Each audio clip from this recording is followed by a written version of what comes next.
Yeah. The second thing I was trying to say is, quick. Okay, go for it. Zenless is. I've seen a lot of people actually like try to think about like the actual like give a fuckery stuff of like Hoyo games, and they always feel like Zenless is like the most like it's like eating a sugary treat compared to like other games where it's like being forced to eat like a book that was never properly written. What a comparison. We'll see how chat feels about that one. Yeah, I mean, honestly, like I said, I kind of bounced off Zenless because, like, they promise you a lot of stuff, but you got to do a lot of lead up to get it, and I'm just like, I mean, it's real neat, but also, like, I'm going to be honest, chat. Hi, chat. This is Fail Portrayal. We are still experiencing some of the frame goop, but we're doing Fail Portrayal, so it doesn't matter as much. The connection will be a little twisty, but you're mostly going to be looking at flat images, so I will also apologize in an attempt to keep it better. I am on normal latency, not usually we used to run ultra low, so we're back down to normal. So it may take a second for some of your like comments to show up on screen. I'm still watching I'm watching top chat right now. Let me switch that to live chat. And let me turn off DVR so that also doesn't do any weird bullshit. Yeah, like But, I will just say to finish up our conversation on Zenless. Yeah. Since I think some of it went into stream. I like the game. It looks fucking It looks incredible. It looks stunning. The gameplay puts me to sleep because it wants to be an action game, but it has the Final Fantasy 15 problem that makes me hate the game with a burning passion. There's only 3 where buttons. You can just hit one button and the game does everything for you. Yeah, it's the same thing of like Honkai on Impact, where it only has 2 buttons, or like if you are lucky, you can get a third. Yeah, I kind of feel like it's very clear that they're putting a lot of effort and a lot of money into the production value of the game, and I do appreciate that because it looks real slick. It's just that like they're fundamentally still designing it from like a mobile gacha game like philosophy. Okay, it's really cool you have 3D environments for you to, like, run around to and, like, go to the arcade. And you can fast travel, but it's like, why did you put the city walking segments other than that you can kind of do it, you can, like, do plot stuff out there and so on, but it's just like, I don't know, man. It just feels like a lot of padding, a lot of fluff. Like you said, and I think that That's why I think Star Rail is, like, the one that's actually worth playing as a game. But yeah, I probably should check out Star Rail sometime. Star Rail is a turn-based RPG that is just a good, I think a good, well-designed game front to back. I I really think should it's too try much it. to go. I think it's just too much to like get into as a narrative. It also like it has the whole thing of there's no catch-up. Yeah, that's what I was gonna say. The problem is that every game that Hoyo has done since Genshin has the problem of just like every single unit ever is limited, so you miss them, you're fucked. Get trash, nerd. You're gonna roll the same permanent units forever, and I'm just like, I could also just not bother, but I could just go play a different game. The game sounds cool. I could play 10 million more hours in Balatro. That's not what we're here to talk about, chat. We're here to yap about Yu-Gi-Oh! And see what yapping about Yu-Gi-Oh! Brings us. First and foremost, chat, I have brought up this wonderful image I've stolen from the official Yu-Gi-Oh! TCG Twitter, which is they are running a popular vote through Google Forms to vote for one of their quarter-century secret rare cards. They have quite a lot of these. They're doing, the quarter-century rare Bonanza, which will include a lot of, apparently, what they're calling nostalgia reprints. They're reprinting a lot of older cards in, like, the super rare slot. And they are allowing the populace to vote on what one of their quarter-century secret rare slots is. If you were on Twitter yesterday, you may have seen, because this is our chance to do the funny, and I'll tell you, I'm doing my part, you can, right now, chat, vote for Air Neos. You have to. It has to be a valid Yu-Gi-Oh! Database link, so you cannot suggest imports. It has to be on the English site. You can't suggest Rush Duel. It doesn't work that way. But you can vote Air Neos, and Air Neos was trending yesterday. Force it to exist, I guess. Does that mean could we also suggest more in Finn? Yes, I believe you could. You could do that as well. Or Jerry Beans Man and other shit like that. Like, so long as it has a valid English TCG database entry, because they ask you to both type the name of the card and link its listing in the database. What about Shuttleroid? That doesn't have an official TCG printed period, so I don't think it counts. Cards that don't have TCG printings can't Air count. Neos has been printed, though. So right now, I think the community is mostly unified behind that. I saw some people trying to be like, ooh, let's like recommend a staple or something. But like I said, Air Neos was trending, and I think I agree with the general logic here, which is Neos either gets it or it doesn't. If Air Neos wins the popular vote, either they finally reprint Air Neos, or somebody somewhere will have to explain why they can't reprint Air Neos, which will stop it from being a meme because we'll stop caring. Once they tell us why they don't print Air Neos anymore, I don't think people will care. Yeah, honestly, they should have done that already. Probably, but I think at this point, people just want an answer to why has this card just been scrubbed from the records? Even though, like, there's literally, like, decks that you give us that expect you to play it.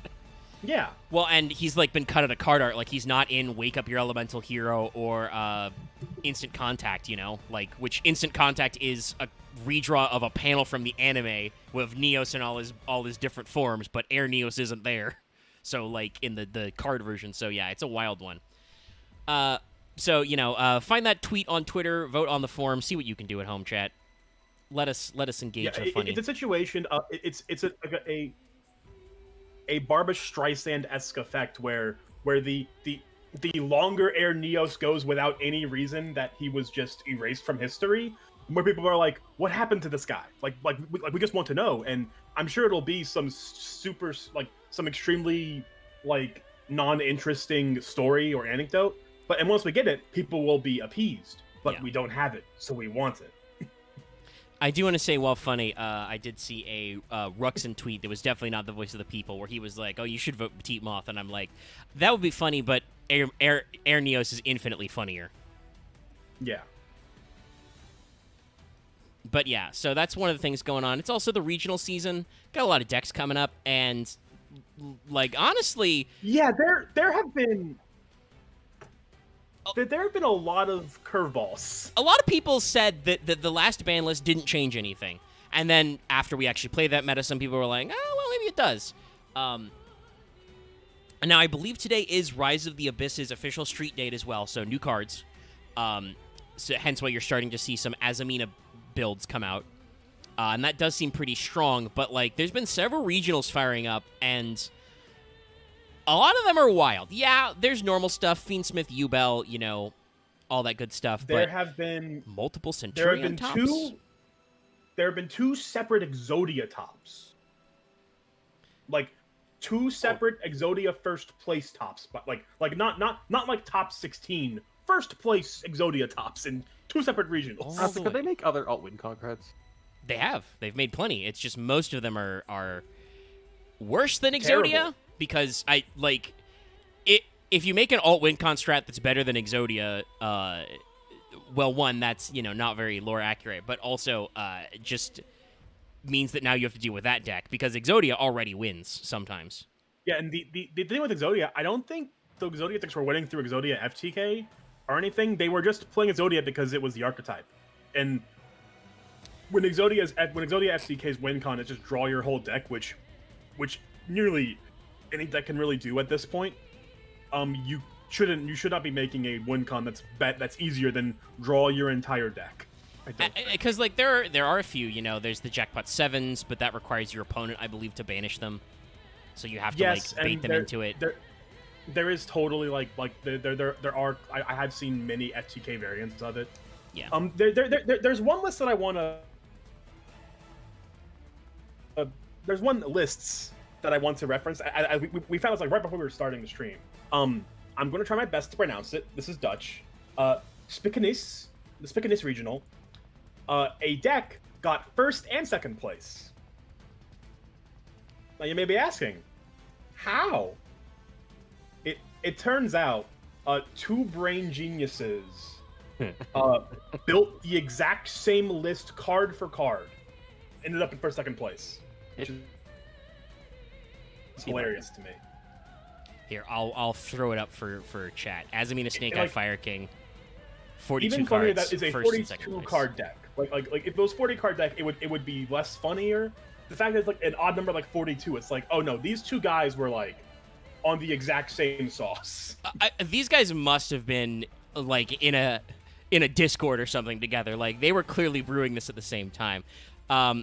See, the thing is like I'm looking at, I'm like, granted, this can totally just be international things. One guy's from Crap. Is Germany vertical or horizontal? Red, black, red, yellow. Fuck. Vertical? Isn't it the sectioned out that way? Or is it sectioned out Germany. horizontally? Okay. Yeah, it's horizontal. There's a German, and keep flags are not my forte today. I think vertical red, white, blue is Netherlands. So there's a German and Netherlands player. The German player's name is also Juhu An. Interesting German name. Yu-Gi-Oh! Pro Deck's interesting today, but yeah.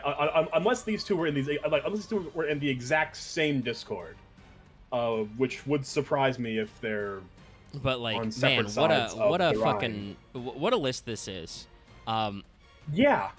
Like, some of these obviously they're one-ofs because they have to be, but others don't have to be. I don't think you have to be on like only one Diabell, you know? Like, and yeah, obviously one they've Diabell, one Fire King. yeah, one Flame Barf, like one of every Snake Eyes, honestly. And then just they've got like the sinful spoils like spell cards to give them multiples, and 3 Bonfire as well. But like, and obviously you see our latest Doom, Fualos, the most expensive card ever. You know, it's just.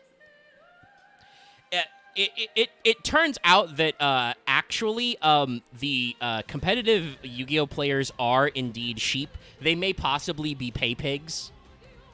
We'll see if YouTube lets me get away with that one. That would definitely cause problems on Twitch. But if they unbanned Maxi to 3 today, the Yu-Gi-Oh players would complain a storm about it on Twitter, and you'd see 3 Maxi in every deck. Is what I want to say about like the immense overvaluing of Fualos. Obviously, yes, that is because it was printed as a chase secret, and like Konami's current designs for rarities suck ass, and you should, you know, protest whatever way you can about that one. You know, and I do know that, like, we had an earlier conversation about stuff we don't bring into, but I know there was an MBT tweet a while ago which was like, you know, I actually kind of like this format, and then, you know, people got on him because it's an expensive format to play, but he was like, Dueling Book, it exists. And I think he's not wrong, because, like, you can test out and lab out Yu-Gi-Oh! Formats without doing shit. And I will also say I've seen several interesting pro Master Duel tweets, which mostly seem to be like, yeah, I know Master Duel's got kind of a weird ban list and the card pool's bad, but I don't have to worry about being called slurs. And I'm just like, well, you're right about that. That kind of sucks that that's like the one thing keeping Master Duel afloat, but man. Internet's rough, buddy. But like, I do think this is actually a really interesting, diverse format, and it's just the Fualos is like, it's insanely high priced, and at competitive level players would bitch about it, and then they would, you know, sell a kidney and buy 3X in secret. And that kind of sucks that, like, nobody has the stones to just, like, cut Fualos from this and play something else. You know? To give one other example of a just a regional that sometimes I'm curious about. Well, yes, the Quito regional, it was topped by Tenpai. In top 4. There's a Monodium Scareclaw deck. Yeah, Monodium Scareclaw. Also, one of the other top 4 was Bestial Centurion, I think? Or was it just straight Centurion? It just lists Centurion? Let me double check. Okay, no, yeah, the Bestial Centurion was in the top 4 of Spixiens. There's a Centurion card. There's a Centurion deck running a few Bestials, but like your standard Bestials, like one Pizza Hut, one Jerusalem. Which, hey, I've been playing Centurion in the festival on Master Duel right now, speaking of that. You do that so you get access to 10 synchros. In Master Duel, Barone is not banned, so it's like, if you play your Bestials right, you can get Bestial DD Crow activations, and also you can make Barone in your opponent's main phase, which really sucks for them, but, you know. Yeah, it's their fault for existing, and I do feel this about Dual Triangle players. I have fought multiple people in the Fusion Festival playing fucking Dynamorphia. That deck was cool exactly until they printed Rexentrum, which is the skill drain fusion monster. Now that deck is terrible, and I hate it, and I think you're a war criminal if you play it. Oh. It's awful, awful. Rexentrim says your opponent can't activate monster effects they control of monsters that have attack greater than or equal to your life points. Keep in mind, Dinomorphia is a deck of nothing but solemn judgments. Your life points are constantly halved. So basically, by the time they do 2 fusion spells to combo it, because those are traps that half their life points, they're at 2k life points. You're not allowed to activate monster effects ever. So you just get skill drained. And then also one player played like full Dino combo and it sucked. I'm looking at these 2 Fiendsmith decks because well, yes, there was Monadium and Centurion deck. There were half the top 8 was Yubel. There is one Yubel deck that is $1,400 and one that is $400, and I'm trying to parse how the price is so absurdly is one of them like recorded like having super high rarity? Parse. I also say Las Vegas Regional first place went to, that was the Evil Twin Runic Sprite top. 50 cards, by the way. This is just going off, I assume, like TCG player average prices, so it's not going to count rarities. I guess like, if it's not like they had a specific printing, I can't even show all this, but look at this shit. No, okay, I found it. It's the Fua Loss in one deck. One has Fua Loss. That's it. Also, look at this 50 card Evil Runic Twin Spread. I pulled it up on stream to sit. They went for the pro strat and were just like, I can only afford 2 Fua Loss. But yeah, this is 50 card. Like so the format is actually, it feels like pretty diverse. Obviously, I think Tenpai and Yubel Fiendsmith and now Azamina Snake Eye, because that's like just now street legal, like are the best decks, but we're no longer in a tier 0 situation where they are unrepentantly the best decks. So like, I think there's some creativity left in the format, which is cool, because I know a lot of people were really worried, they were really concerned with the last ban list that like we would be stuck in a tier 0 meta permanently, basically, until the next like ban list or next set release came. It honestly is interesting how like I don't know, there certainly was like last format certainly was just aggressively oppressive, and it didn't feel like there were that many changes made. But I guess it was just a matter of tuning the faucet a bit, and all of a sudden, all of these random little pet decks can just start like just coming out the cracks. Yeah, they can start cooking for reals. Yeah. Then one final bit of Yaparino from me. We're about 20 minutes in. Oh, and I should say, Loth will not be joining us. He was free, but he got a call from family for a surprise come up because he's not working today, so he's not joining us. We are going to do Cyber Dragon today. It did win the poll, just barely. The poll like closed like yesterday, or maybe technically like early hours of this morning, depending on when I said it. Cyber Dragon had like 4 votes. Everybody else had like 1. There was early debate of cubing, but yeah. I believe Omega's internet is still trying to become a real boy. Yeah, we're still working on it. And I am still getting the interference in the dropped frames. It's just that hopefully audio is okay for you. I have noticed tonight actually my like Discord connection has squiggled a little, so sometimes I like lose a little of what you guys say, and that probably comes across as you were saying audio. On the stream end, that may mean you guys kind of like filter in and out a little, but I'm still following it along, and hopefully everybody else is sounding okay for the stream, and that's not like getting chopped up. So yeah, I think trying to, especially because for whatever reason, streaming or recording EDO Pro, also sometimes my computer just doesn't like that. That probably would not work very well. We're gonna work on like getting me, dongled in and stuff and plugged in the not too distant future. But we'll let it run. And if I don't like have a good solution to that, we may still cube for the hell of it. And I probably need to get back in the habit of trying to just record extra footage so I can dump it out somewhere. We have a very easy follow-up next week of just doing Cyber Darks anyway, because this will be, for the most part, Oops All Cyber Dragons and Chimera Text, because I think those are pretty directly related, because that is a lot of cards. The funny thing is that I've realized is that, like, I believe they have announced some new support is supposed to come out in that light pack, I think, for Cyber Dragon, but, like, Cyber Dragons haven't actually gotten, like, legacy support since, like, 2018, 2019. It's all been for the Cyber Dark side of the Cyber style. So, like, it's really interesting to me of, like, there are a lot of Cyber Dragon cards, many of which you will know because quite a decent number of them either were good at the time or are still part of the deck now. Like, a lot of their stuff from their, like, structure deck in, like, 2014 and their, like, 2018, 2019, like, they got one of those Battle of Legend packs, you know, or Legendary Duelist packs, right? So, like, you know, legacy support packs, they're still valid. So yeah, we're in a very odd space. But the one last thing I wanna kvetch about is I talked up Master Duel earlier. You know, it's very fun to me that like Centurion is pretty valid in the current Dual Triangle, you know, setup. I bookmarked that Bestial Centurion list. I may try that value later, or I may just try the other version when the rest of the Centurion cards come out because they're still hiding half the support from me, Konami. I can't believe you've done this. But I want to bitch about Master Duel. Tenpai's in Master Duel now. It is probably the worst rarity cash grab in like 6 months. Yeah, I saw in passing like the entire deck's UR, isn't it? Like.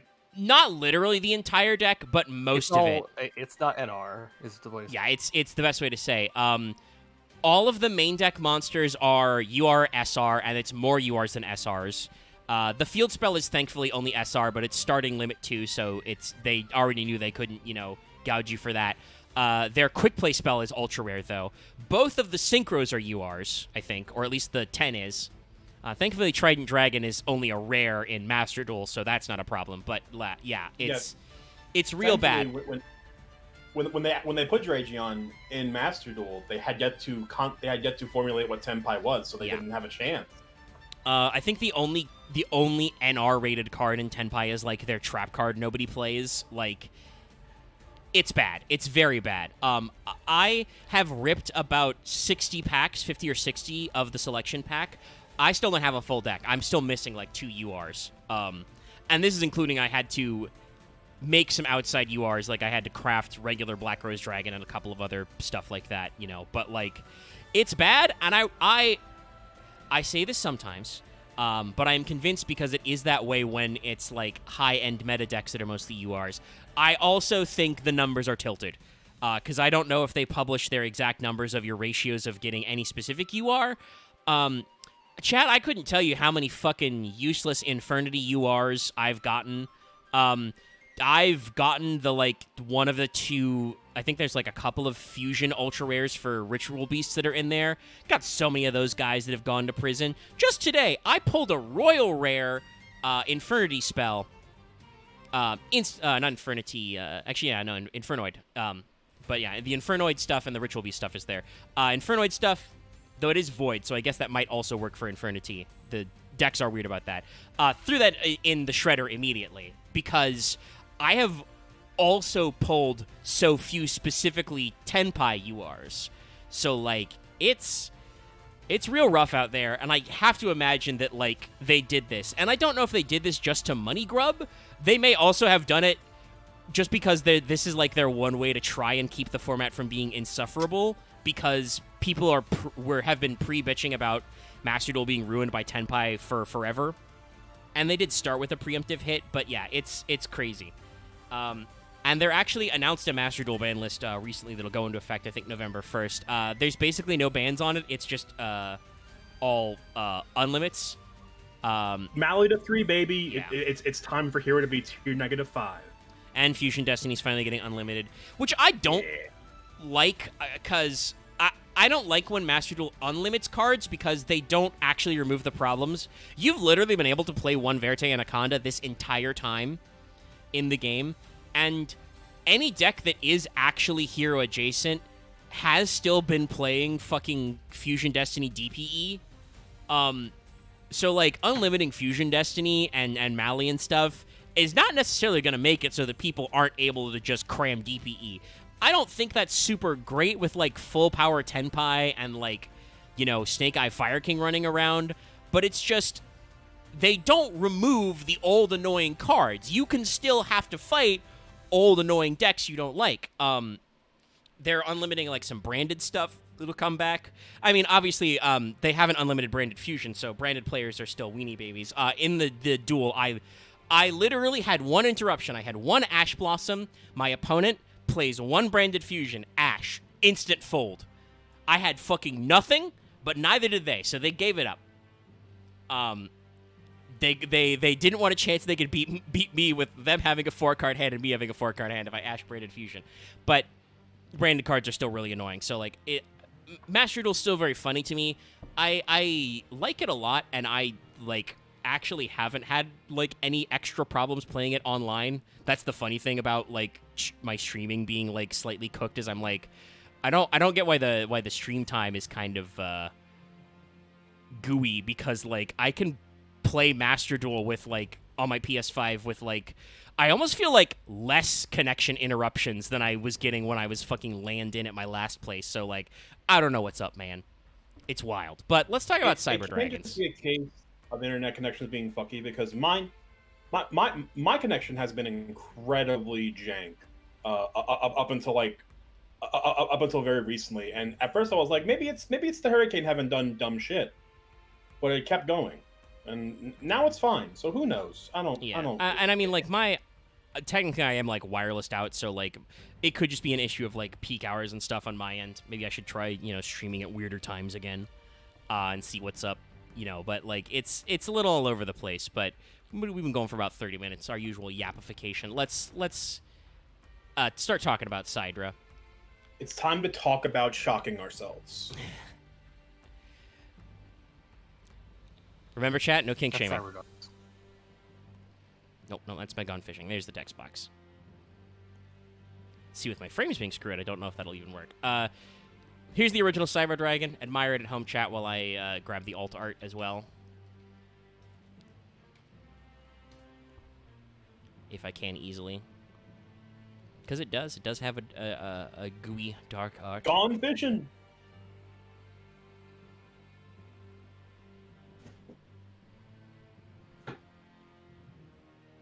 Yeah, no, I accidentally pulled up the fishing lure, but we're good. Let me shrink this.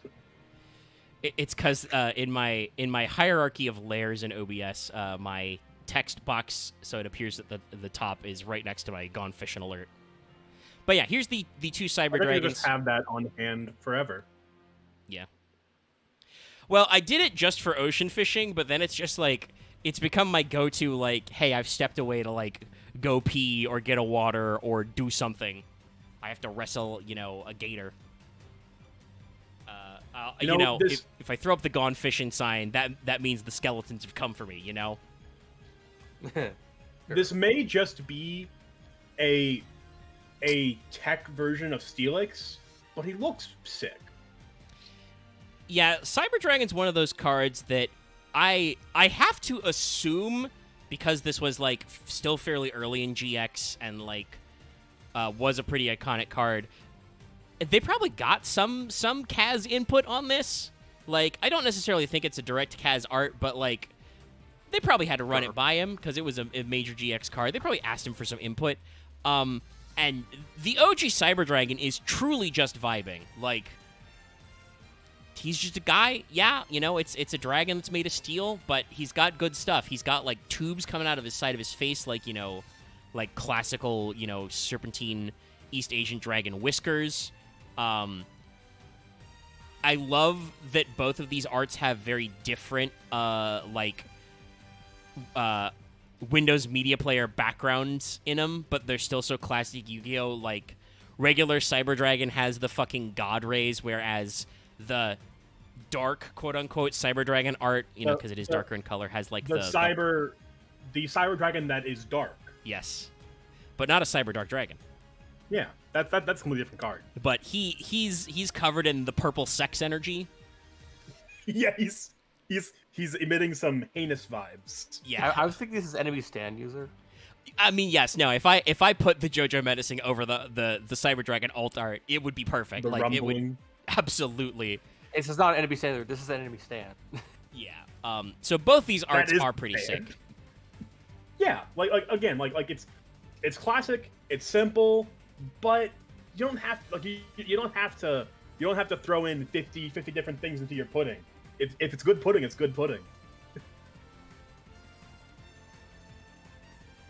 Yeah. And do we have to talk about this guy's effects? I guess for posterity. Yeah, I mean, we should mention the stat line because that is pretty important to the rest of it. So, Cyber is a very loosely defined, like, super type in Yu-Gi-Oh! There are several sub-Cyber types, including the, Cyber Angels and the other generic Cyber cards that Alexis used, and Cyber Dragons obviously go to, our boy Zane, a.k.a. KAISER, which is probably why there's very German? Egregious German language later. Eins, rein, drei. Yeah. They do at least get a little more creative. They don't keep counting numbers forever, Oh my god, that's I just realized that's why shows Machineroids in the manga are German because of Cyber Dragon. Yeah. And you want to know another funny thing? In the manga, Zane's Cyber cards, like his Cyber Dragon adjacent cards, only one of them has been actually printed. That's Eltanin. Most of them are named after the stars in the constellation Draco. So, like, in the manga, Cyber Thuban is a card, much like Alpha Thuban, the Drytron card. So, like... That's funny. They kind of, like, made Drytron as, like, I think, an homage to that. Like, a lot of people joke that it's, like, the hypothetical combination archetype of Alexis and Zane, because it's a machine ritual, but they're all, like, Draco-themed. Not really that far off. No, it is, like, I think a little closer than they thought. But does also mean, by the way, that they could easily come up with a bunch of Cyber Dragon support cards by just reusing those names, because it was the GX manga, which means you can say whatever you like. The card can literally do anything. By the way, it has no effect until you say it. I guess real quick, just to get this guy's effect out of the way, because it's super simple. This guy's a 5-star, 2100, is it 1500 defense? 16 defense. 16. I was off the top of my head, but if you control no monsters and your opponent controls a monster, just special summon this guy. She just pops on the board. For reference, obviously we call that effect just a Sidra now, in the same way we like it's just become a Sidra effect. Yeah. This card killed Goat format. Like, I'm sure most people know what Goat format is, Goat control. This card killed it, basically. Like, Cyber Dragon is seen as the end point of Goat format, because this one singular card destroyed the entire metagame of like 1-for-1s and how Goat format old school Yu-Gi-Oh was played. Yeah, because like Goat was Goat control in those era, a lot of slow buildup, a lot of slow brew. Like if you were special summoning a shitload of monsters, they were like scapegoat tokens. Usually you had to like do the slow burn graveyard setup to bring out your chaos monsters, which were big swings. Even Sork, when he was the only guy left alive, is a big board swinger because he is such a powerful effect that is effectively free in your hand. And then Sidra comes along and just like, hey, are you going second? Free guy. And not a terrible free guy. Like, has stats appropriate for a level 5. 2100 on an effectively free special summon, so long as you're going first or going second. Pretty sizable. Like, and became, like, generationally defining. And now, as Vesper just said, you just refer to monsters that say, if your opponent... I think we've even simplified the Cyber Dragon effect to just, if your opponent controls a monster, you can special summon this card. Because there are some versions that do the Sidra role that don't even require you to control no monsters. Some of them are archetype locked, like, I would say, for instance, the Trickstar card that is their Cyber Dragon alike. Korobane is like, if you control no monsters or only, Trickstars, you can summon this kind of a thing. Like, they have... Which, I think that is a good way to kind of modernize the Sidra effect, because, like, just because so many decks now, like they live or die by bodies. Yeah. And sometimes, having to structure your combo around, I have to get my Sidra guy first, sucks. Yeah. Well, and luckily, very rapidly, Konami came up with the solution to this because there's no... actually, I think straight up, is there a field spell for Cyber Dragons? Because Repair Plant is like just a normal spell. I don't think they have an archetype field spell yet. Don't think they do. And I don't even like I think the Cyber Darks might, but the thing that ties this archetype together are fusion monsters and fusion spells, which they have several, but we got to start with the ones that were originally available. They did eventually get a in-house archetypal fusion spell, but they started with Power Bond. We've mentioned Power Bond before, so I'm not going to talk too long about it, because this came up also in Viacroids as well. But Power Bond is, a type-locked fusion, lets you summon machine fusions from your extra deck using monsters from your hand or field. It doubles its attack, basically, gains attack equal to its original, but during your end phase, you take damage equal to the amount of attack gained. So you get very big assholes, but you take a big crackback if you don't finish the game. And when you're playing by anime rules, where you usually have half life points anyway, you can absolutely kill yourself with Power Bond. It, was a real risk. Yeah, I forget if I said this in the Viacroid episode, but also, first off, I have never seen this card art blown up. I did not realize it was just a welder. This card always looked super futuristic, future tech in my head when I saw it in the anime. No, it's up-res. It's just straight up a welding. Yeah, effect. But Power Bond is one of those cards like Magical Cylinder where it's a fake card until you get killed by it. Yeah, like it's a card that means nothing. It is I would not say a bad card. Like it's one of those just cards that exists that is not super great. It's not easy to get to. There's no real way to truly blow your opponent's ass out with it. Especially not these days. Yeah, but if you get killed by it, you will have PTSD over getting like Power Bonded for game, getting Magical Cylinder for game, getting Blazing Mirror Forced for game. Yeah. It's just one of those kinds of cards. I mean, and we also did mention this in the yapping, but I believe we have a tentative date in February for February 2025 for that Early Memories collection. Konami's re-releasing a lot of the old Yu-Gi-Oh! Video games, including some that were never exported, which is pretty neat. It will also, if you buy the physical version, you will get a promo copy of Harpy's Feather Duster, one of two arts, which is also neat that they're bringing that back. But, like, those games, like, are why I have my PTSD about getting my back blown out by Mirror Force and shit, right? Like, the trades in old school Yu-Gi-Oh! Are just so spicy. And honestly, I'm not sure. The AI may have cheated in some of those games. But yeah, like, I remember from our Prog Season 1, I guess I have to call it now, since we don't know when the fuck it'll happen, but we will probably run back a second one sometime next year. There has definitely been a lot of... There's been a lot of rumblings about the idea. Yeah. We don't know when we'll have the time to schedule it. I don't think I've ever done better at deck building. Now is we have the desire to do it. But, like,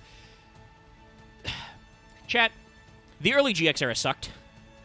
We were all of us who could were still playing Chaos for like the first 4 weeks anyway, because Hero was trash. I will be the person to kill Chaos. Yeah, I will kill Chaos. Yeah, one but way like or another. once we got to like Cyber Dragon and Machine Fusion support, there were some bad days with some Future Fusion and some Power Bond and some Overload. Okay, you guys are saying this now makes me think about something I think should just put it out there. Maybe we should just ban like a solid third of the cards before we go to certain like eras of Yu-Gi-Oh! Just be like, let's force us to play something different. I don't. So I'm not like averse to the concept. The main thing is like I don't want to do extra work that may not be necessary, especially because I've said this before. We're not doing the trade rule again. Like that actively fucked some stuff up. The problem of pre-banning is that it punishes people for getting lucky. Yeah, and then if they don't get lucky, nothing happens. It's theoretically possible nobody could roll said.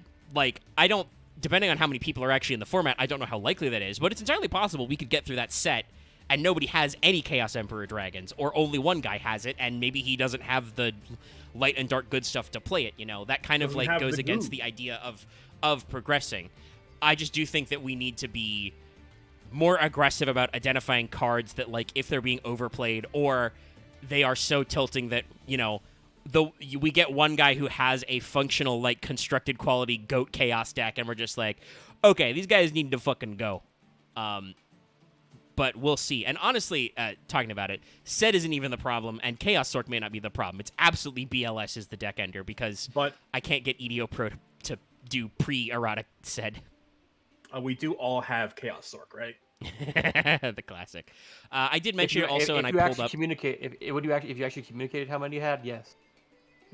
It took a little while to get sorted out, but yeah, it was still a funny thing where did Dallas say that out loud? Somebody said that out loud, I think, on recording of, like, everybody has Chaos Sork, though, right?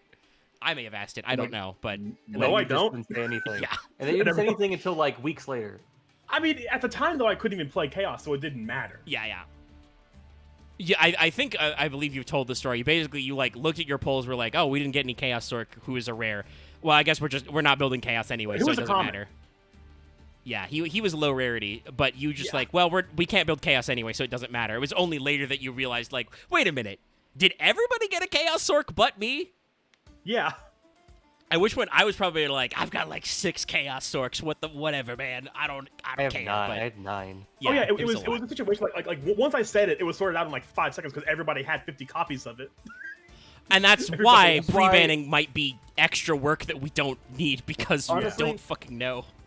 It's kind of why I liked trading. At least everyone could at least get fucking commons everywhere, so at least everyone had commons. Yeah, like I said, I will implement some kind of system for a backstop for commons and promos. I just think that no restrictions on trading other than it has to be a 1-for-1 trade, and they must be both cards. Like, you can't be like, I'll give you 2 Chaos Sorks if you send, you buy me a coffee kind of a thing.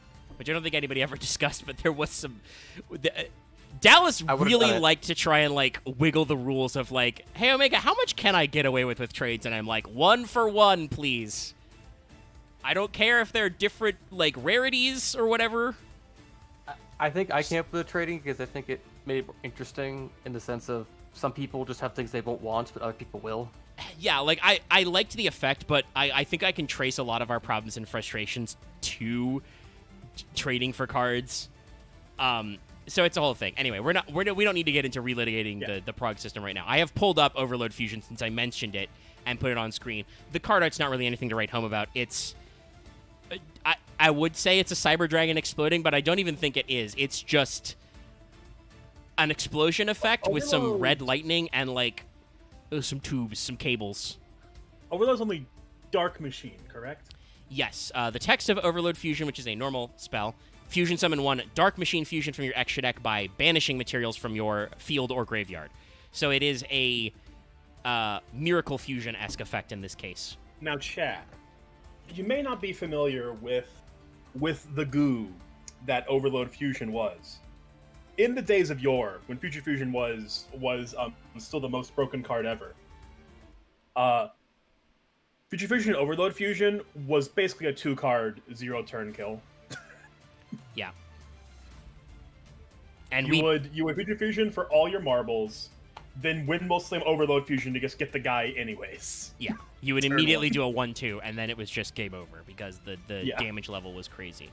And actually, yes, I do believe, Miracle Fusion was Chimera Tech Overload Dragon. That'll be a little later once we get through some of the other early guys, but yeah. Yeah, it's a guy that just gets 1 billion attacks for every material. Yeah. It gets an attack for every material, so if you I think he has like 800 attack or something for each material as well, so yeah. It's just he gets stonks. But yes, it's fair to call Overload Fusion a Miracle Fusion because Miracle Fusion came out first in Cyber Rev by about a year. So yeah, it's these are kind of the definitive, cards for this deck is on the one side you have Power Bond, which lets you fusion summon a guy like Poly, but only machines, but he becomes fucking huge, and Overload is just you can Yeetus, everything you need. Yeetus the fetus. And I could pull up Future Fusion as well, because that is pretty, like, part of it, but I don't feel like a super need to get into it. First of all, it's just like a skyscraper, but chat, you should know what Future Fusion does by this point as well. It lets you fuse in the future. I feel like we also definitely have referenced Future Fusion more than once. Yeah, on it's something series. that's come up. So there is a retrain of it that we will mention way later. But if you don't know what Future Fusion is, look it up, read it, and your brain should instantly go, or the pre-errata version, I should say. Yes. Read this card, and it should take anybody with 2 brain cells. I'm not insulting your intelligence. I'm just saying anybody who can think can see, oh, this card's broken. How this card get printed? And I believe in Prague we had to ban it, not necessarily because of Chimera Tech, though we tried to make that work, but also because you could do Future Fusion into Dragon's Mirror for 5-God, which was also a huge pain in the ass. It was still the errata version, and it was still disgusting in GX format. Yeah. Was the thing. And some of that may just be because at the time Dallas really didn't like back row removal. It's possible. I think it's because he thought it'd make it more heel. Well, also I think Dallas did just like some back row decks, but I don't think the back row decks he wanted to play existed yet, is the problem. But let's actually talk about some guys who are involved in the archetype. These are cards that support Cyber Dragon. First, may surprise you, Armored Cybern. This is a Union monster, but it is a Union monster that goes to Cyber Dragon, so it gets the list. He's an interesting little guy. Technically, this art is censored for the TCG. I'm not going to pull up the OCG art. They just added some blue shit to the tips of his guns to make them more laser guns. Because otherwise they were, I guess, too much like real guns, even though both card arts involve them, like, shooting lightning between them. So I don't really get it, but I wasn't at Upper Deck when they were printing this, so who the fuck Honestly, knows? I don't know how... I kind of wish I needed to understand, like, how kind of fuck the regulations were for printing these cards, because it's like... I still think there's a case to make that I don't think any children under 12 has ever bought a Yu-Gi-Oh card. Sometimes there is just no rhyme or reason to it. I mean, I was definitely under 12 when I was buying Yu-Gi-Oh cards, but I will say this. I think part of it is that they rate it as ages 7 and up, so they have to watch out for that, and they don't want to change it, even though I know that's not their target market, because that would mean they'd have to change all their packaging. I think, honestly, I don't know how much of it has to do with consumer regulations. Honestly, I think most of it is self-censorship. They either were contacted by watchdog organizations, which it makes me feel gross to even say out loud, because most watchdog organizations kind of suck. Or they had, like, a department who were like, this looks too much like a gun. We got to change it. We got to repaint the art. Because somebody could get mad at us. But otherwise, this is just a neat little guy. This would be a very funny angle for them to try and retrain. But, I think, honestly, with this being a Union monster that equips, I think that Konami figured out a better version of this with Cyberdarks and their ability to equip things. So, yeah, we get a very weird space. But, yeah, this is Cybern. He looks cool. Amodo Cybern. Yeah, I mean, like, there isn't too much to say about him. He's very angly, very pointy. I don't think it looks bad. Yeah. It just kind of feels like a... I mean, the weird thing is, I'm looking at this guy, and I'm not really getting any real... Wrong, by the way. They did make a retrain of this. Yeah, I'm not really getting any real vibes from this guy that to really give me any idea what he is, aside from him just being a Gradius-esque little spaceship. Yeah, I think with a name like Cybern, the idea is that it's supposed to be Cyber Wyvern. I would assume so. In the OC, even in the Japanese, his name is Amodo Saiban. So, like, it's jammed together. But yeah, it's just kind of like... We've talked before about how people complain that, like, there are, 3 types of Yu-Gi-Oh! Art. There are, robot dragons, dragons, and there are waifus who are also dragons. This guy is just a generic robot dragon. Yeah. Like, this is the thing that people talk about and I will say I do believe is not actually true. Sometimes Yu-Gi-Oh goes that way, but they do actually have very varied art styles. But this is fairly generic. It's a very solid background, like the fog, the lightning, the light, but it's pretty normal. So this is a Wind Machine Union. 4 stars, 0 attack, 2k defense. Once per turn, target one Cyber Dragon troll or a fusion monster that lists Cyber Dragon as material, equip it, or unequip and special summon it. Once per turn, while equipped to a monster, target a face-up monster on the field. The equipped monster loses exactly 1,000 enough future-proofing in that text. Yeah. Cyber Dragon or a monster that lists Cyber Dragon. I mean, even though there's no way this card is anywhere close to being played. Yes, because unfortunately its effect while equipped is... well, it does the normal Union thing of if that monster be destroyed by battle or card effect, destroy it instead. Or you can have the equipped monster lose exactly 1,000 attack, even if Cybern leaves the field, which sucks, if it does destroy a targeted face-up monster on the field. So it's a spot removal, which is okay. It's just a little slow. This was, though, like one of the relatively early support they came out with. Like, this was still GX era. It was like Phantom Darkness. So, like, it's a cute little thing. Let's see. It's got an appearance tab. So did it actually show up in the anime? Yeah, it's it was a like late anime card. It's from Zane's final duel with Jaden that they couldn't complete because of his heart failure. He died.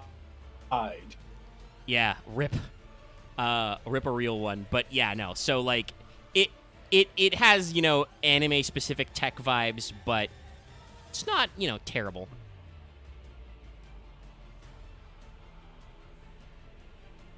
Yeah, it is funny seeing the anime artwork where it's like there really isn't anything going on with this guy that doesn't make him look anywhere different. Like I said, it's just a very they just added him some light blue bits on the laser cannon so it looks less like gun barrels. Yeah, it's a bizarre. Yeah, so it's just. Considering that I think Machine Union stuff was always the most successful, like, Union subtype, they had some bones there, but very obviously because it doesn't count as an archetype card, it probably fell out of favor very rapidly with Sidra decks, even though it was reprinted several times, and like I said, they did actually retrain it in the structure that came out not too long ago.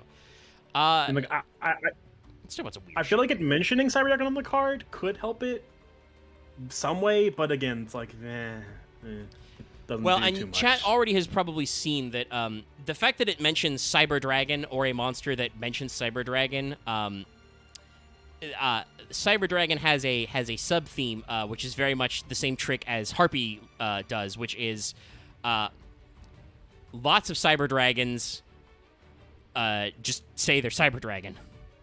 Yep. But we're gonna pull up a 2-card combo here because this was a weird sub theme. I'm glad they dropped like a hot potato.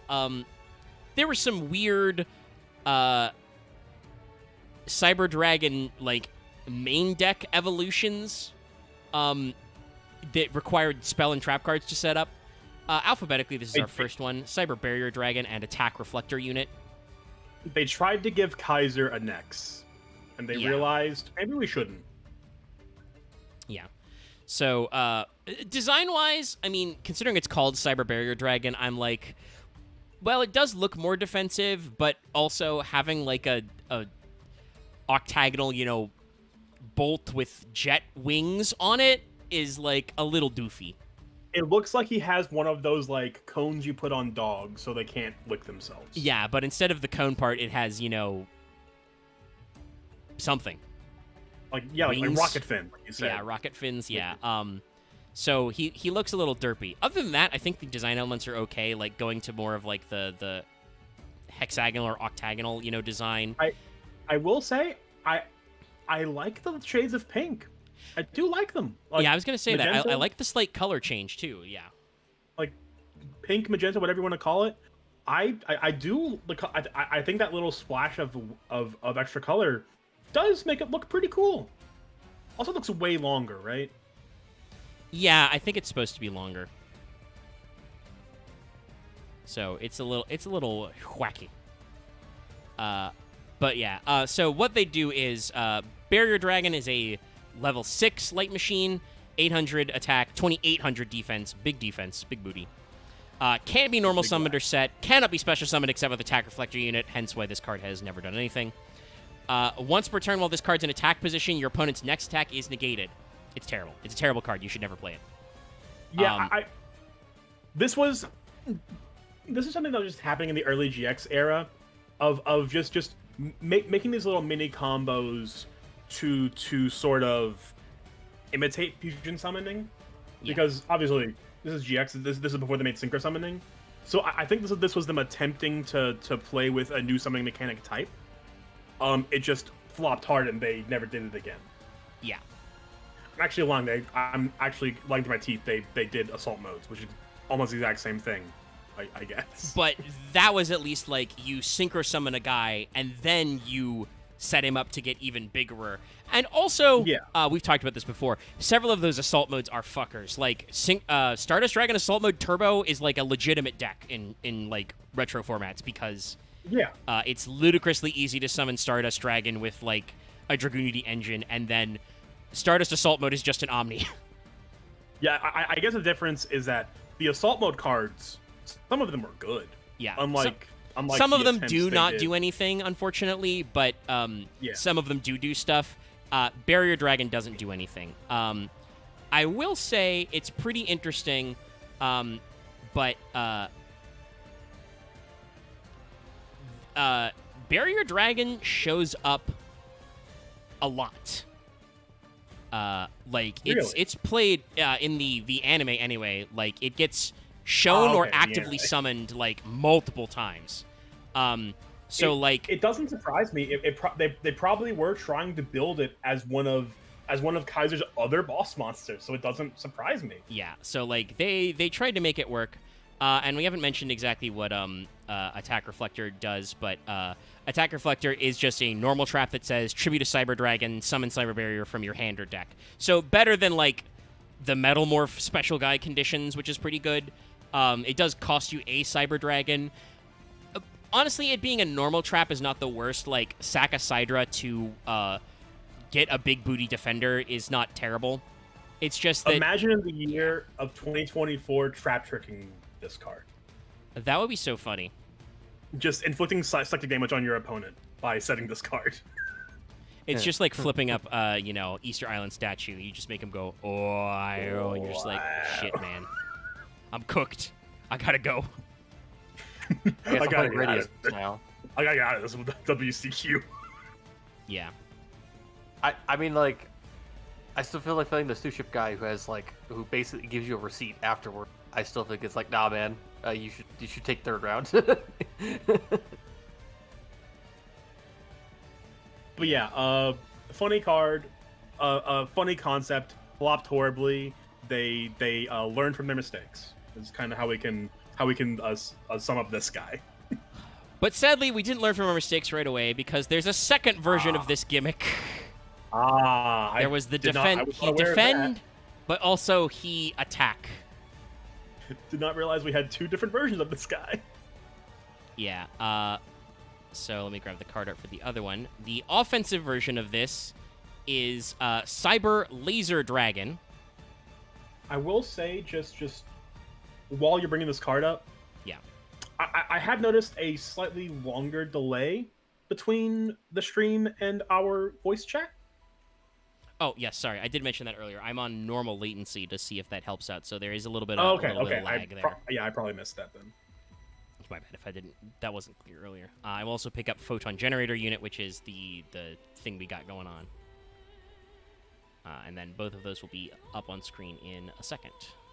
Oh, this guy still looks cool. Yeah, I know, which is the terrible shame.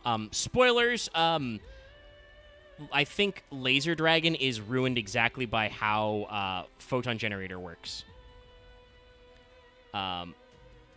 This guy legit looks dope. Like the rocket fins, again, weird, but I think they work a lot better on this guy. I've seen that card before. Holy crap! I've never seen Cyber Laser Dragon before, but I've seen that card a billion times. What the hell? Yeah, it's a weird one. So, the lasery boy is a level 7 light machine with 2400 attack and 1800 defense. So like stats don't quite live up to the levels. Not that the levels matter, because this one also can't be normal summoned or set and cannot be special summoned except with photon generator unit. But it does say it's also an upgraded version of a level 5 anyways. So like they can't make it, like they have to make it higher level anyways. Yeah. Once per turn, you can destroy one monster with attack or defense equal or higher to than the attack of this card. So if they have 2400 or better attack or defense, once per turn pop. Again, not terrible. Okay. The problem with this card, a pretty good effect. The problem with this card is exactly Photon Generator Unit, the spell that you need to get it. It is a quick play spell, but it says tribute 2 Cyber Dragons, special summon a Cyber Laser Dragon from your hand, deck, or graveyard. Okay, honestly, they could retrain this to being like banish 2 Cyber Dragons, summon this from like your deck. Yeah, like, honestly, they could redo Laser, but I think, like, the spells have gone so bad. Photon Generator Unit being a -2, you know, a 3 cards to get 1 card out. Yes, you do get to pop, probably, but, like, you have to tribute 2 Cyber Dragons to summon it. And I do want to say, Konami tried their hardest to make this, like, palatable. It's hand, deck, or graveyard. So, like, short of banishment, which was, like, back in the GX days, was like, if you got removed from play, you were removed from play, buddy. Like, yeah, the thing to remember is that before we called it banished, it was removed from play, which did mean what it meant. Like, at this time, yes, Jaden was playing, Burial from a different dimension to put shit back in your graveyard, but that was like an ultra rare, okay? Like, it was a supremely rare effect to get guys back. I want to say at the time, there were like 3 cards that recovered cards from banishment. One was Goldstark, which doesn't really count because it intentionally moves the card from play for 2 turns, so you get it. So I wouldn't even say that really counts. Yeah. Burial and Return from a Different Dimension, which are one. Obviously, that other card, that Return, is banned as shit because it's insane. Yeah. And Burial's just a quick play shenanigans. Well, and there was also the Dimension Fusion, the like spell card version of Return from a Different Dimension as well. But that was also banned super fast because having a spell that lets you summon 5 guys instantly from your banish zone is bad. It's bad for you. It's very bad for the game. I'm shocked that Soul Charge lasted so long. They didn't realize that Summon 5 was bad and problematic. Soul Charge, I think it escaped a lot of bannings because people didn't think it was good because it faded the battle phase. Yeah. It's so funny how we go for that. People just went. But once people cracked it, yeah. But like it was at 3 forever, and people just kind of played. I play like 1. It's just fine. I mean, it's like I guess play it turn 1 and you just use it to make a fuck ton board. Why the fuck not? Yeah, you know. Yeah, so like there's a lot of stuff going on. So yeah, like the Laser Dragon is not terrible. Like Barrier Dragon, unfortunately, is just like kind of bad because its effect requires you to be in attack mode, and it's like, well, what if your opponent has 2 attacks? You've got 800 attack. You're gonna die. The other problem too is like you're comparing a quick play spell to a trap card. Yeah. So like quick play spell, like it at least gives the ability to like, oh, you attack with 2 Cydras, then you laser, which I think is a cool concept.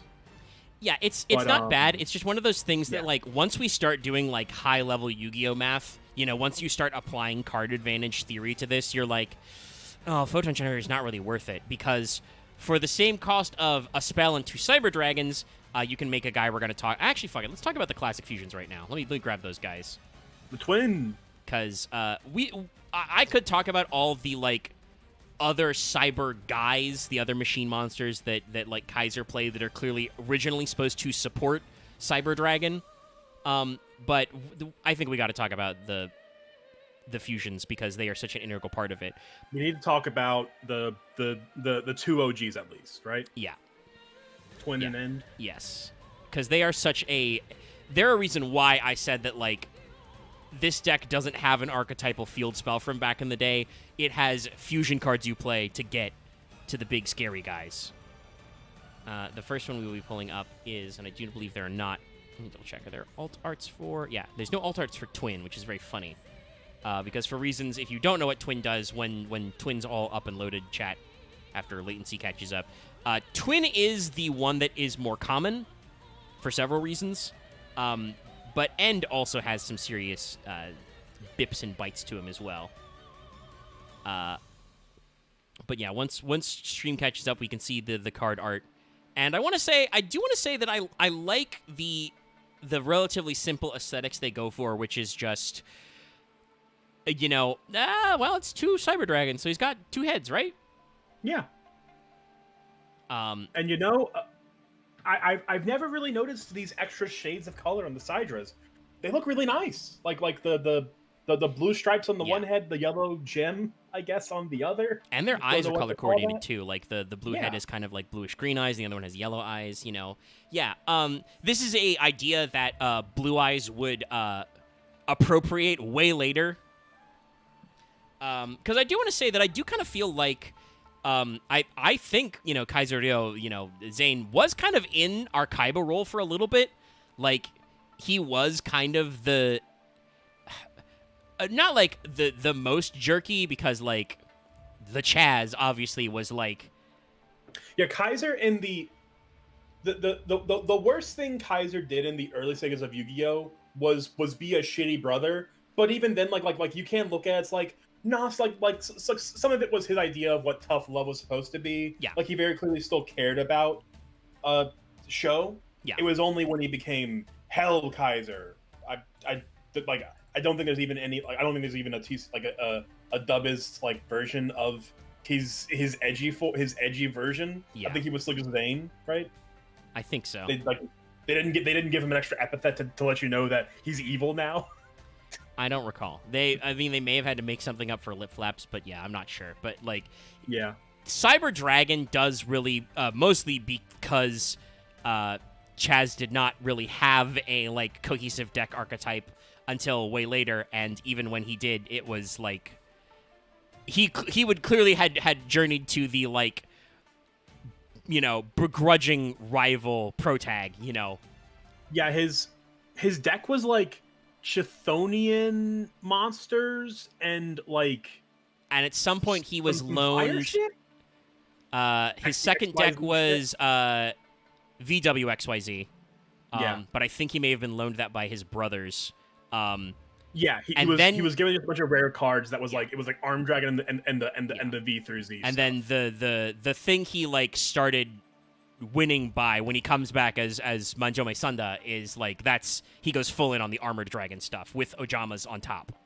So like he's just got like a hodgepodge of cards that just also has the Ojamas in them because he literally can't get them out of his deck. They find a way back. It's what if I had a quote unquote spirit animal, a dual spirit, but instead of my pride by soul being Blue Eyes White Dragon, it was Ojama Trio. It was like it's shitty loud fuckers that don't do anything. Yeah. It's 3 icky gremlins. And they still kind of don't do much. I'm pretty sure he at least once canonically hits somebody with Ojama Delta Hurricane, which is funny as hell. And it's incredible because in the anime, they Delta Hurricane by spinning their asses together. Yeah, to make the Delta Hurricane thing. Yeah, so like it's wild, but like somebody mentioned this way earlier. Sidra, I do think was kind of poised to be the Blue Eyes archetype equivalent. Like that was the like distinct rivalry, because I think Zane had a couple of good grudge matches with Jaden, with Judai, and had that role with his brother, obviously. So like Sidra was the cool guy that you needed, 3 copies to get. But because GX was overall a lower powered format, Cyber Dragon was much weaker than a Blue Eyes White Dragon, but its fusions could be not as big, but bigger. So I think that Blue Eyes eventually stole the Twin Dragon, basically, with Twin Burst way later, which is funnier. But we got the original Cyber Twin, so, we've all fully caught up here. So it's a light machine fusion, level 8, 2800 attack, 2100 defense. Materials are just Cyber Dragon plus Cyber Dragon. He gets 2 attacks. And they do explicitly say also the fusion summon can only be done with the above fusion materials. You can only use Cyber Dragons because Hex Sealed Light already existed. But yeah, they would later just like we said, invent more Cyber Dragon cards to they harpied their way around this. But for the time being, it was not meant to be done with substitutes. But as Vesper just said, its effect text is very simple. It can just make a second attack during each battle phase. Now you may be wondering, Chad. How does that make this one the more popular? Well, you see, if you activate Power Bond, this guy is not 28. He's, 56? Yeah, 56? Yeah. So if you get an uncontested 56 twice, game's over. If you get a contested 56... Anything below a 2K body, you win. Yeah, the game could just be over. It also could still just hit you directly with 56. Period. Yeah, even if it's only 56 once, like if they have a defense mode guy that just eats the whole attack, ow. And you only take 28 on the crackback, so you're probably not dead. So this would have killed, like, if Zane just summoned this like turn 2 every time, he would have just won most 4,000 life point duels. Yeah, sadly, anime logic doesn't work like that. But yeah, no, there's a reason why Twin is still like always been the much more popular one, because just getting 2 attacks is way more likely to be the clincher. And also it only takes 2 mats, so it's easier to set up. But let's pull up the card art for End. And I believe I will also be fishing for an alt art. Yes, there is a dark version of Cyber End's art, which is not Cyber Dark End Dragon. That's a different card we're not talking about yet. We might do that next week because it's funny. But, they have a alternative art.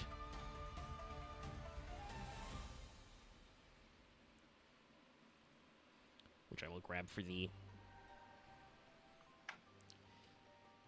And it's going to be really huge when it appears briefly on screen, but I'll shrink it down, don't you worry. All right, let me center those up, and then... Man, these cybers just look good. Like, it's nice to have an archetype where, these guys just look cool. Yeah. They're just very solid. Ezra, you've only missed us covering the bare basics of the Sidra stuff. If you know what Sidra does and Power Bond, yeah, we yapped for a decent amount about just random Yu-Gi-Oh stuff, so we're still pretty early because Cyber Dragon is an archetype that requires a decent chunk of foundational work, but not a crazy amount. Because we're here at what was meant to be the apex, which is Cyber End, which as Visser said, just looks good. They're just good-looking guys. And once again, they each have distinct details. We have kind of the yellow gem look, yellow orbs, but with, like a big jaw. We have, like, the very spiky red one. And the very blocky green one. Like, it's neat how they're all distinct. I forgot to mention this when we had Twin up, but, like, the 2 heads for Twins, like, had different aesthetics as well. Like one was smooth and one was like spiked. Yeah. And on this one we have each head feels like a unique Sidra to where it's not just like, oh, this is just 3 Cyber Dragons put together. No, these are 3 unique Cyber Dragon beings. And I think that works out later for what the direction they take the archetype is. I also want to point out that this is just a very good way the card art works. I won't go back and pull them up because that'll take me a second to jiggle all that stuff and you have to deal with latency. But if you scroll back in the stream later and look at Cyber Twin, those 2 guys are basically on the shoulder pads of the wings, like where the green and red heads are on the bottom, and the top is empty. So for End, they just plug the 3rd dragon into the top. Like, it's all very inherently modular and intentionally designed that way to fit, and it looks pretty good.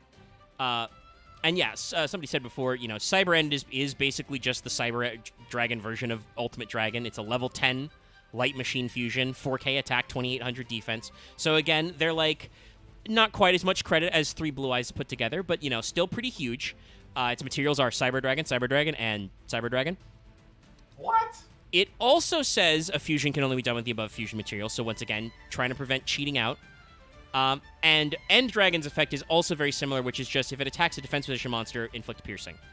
Now, I will say, especially for the time when these cards were made, I can see why they wouldn't want you to fusion substitute these guys, because Twin, like I always said, Twin by himself, is a brick house.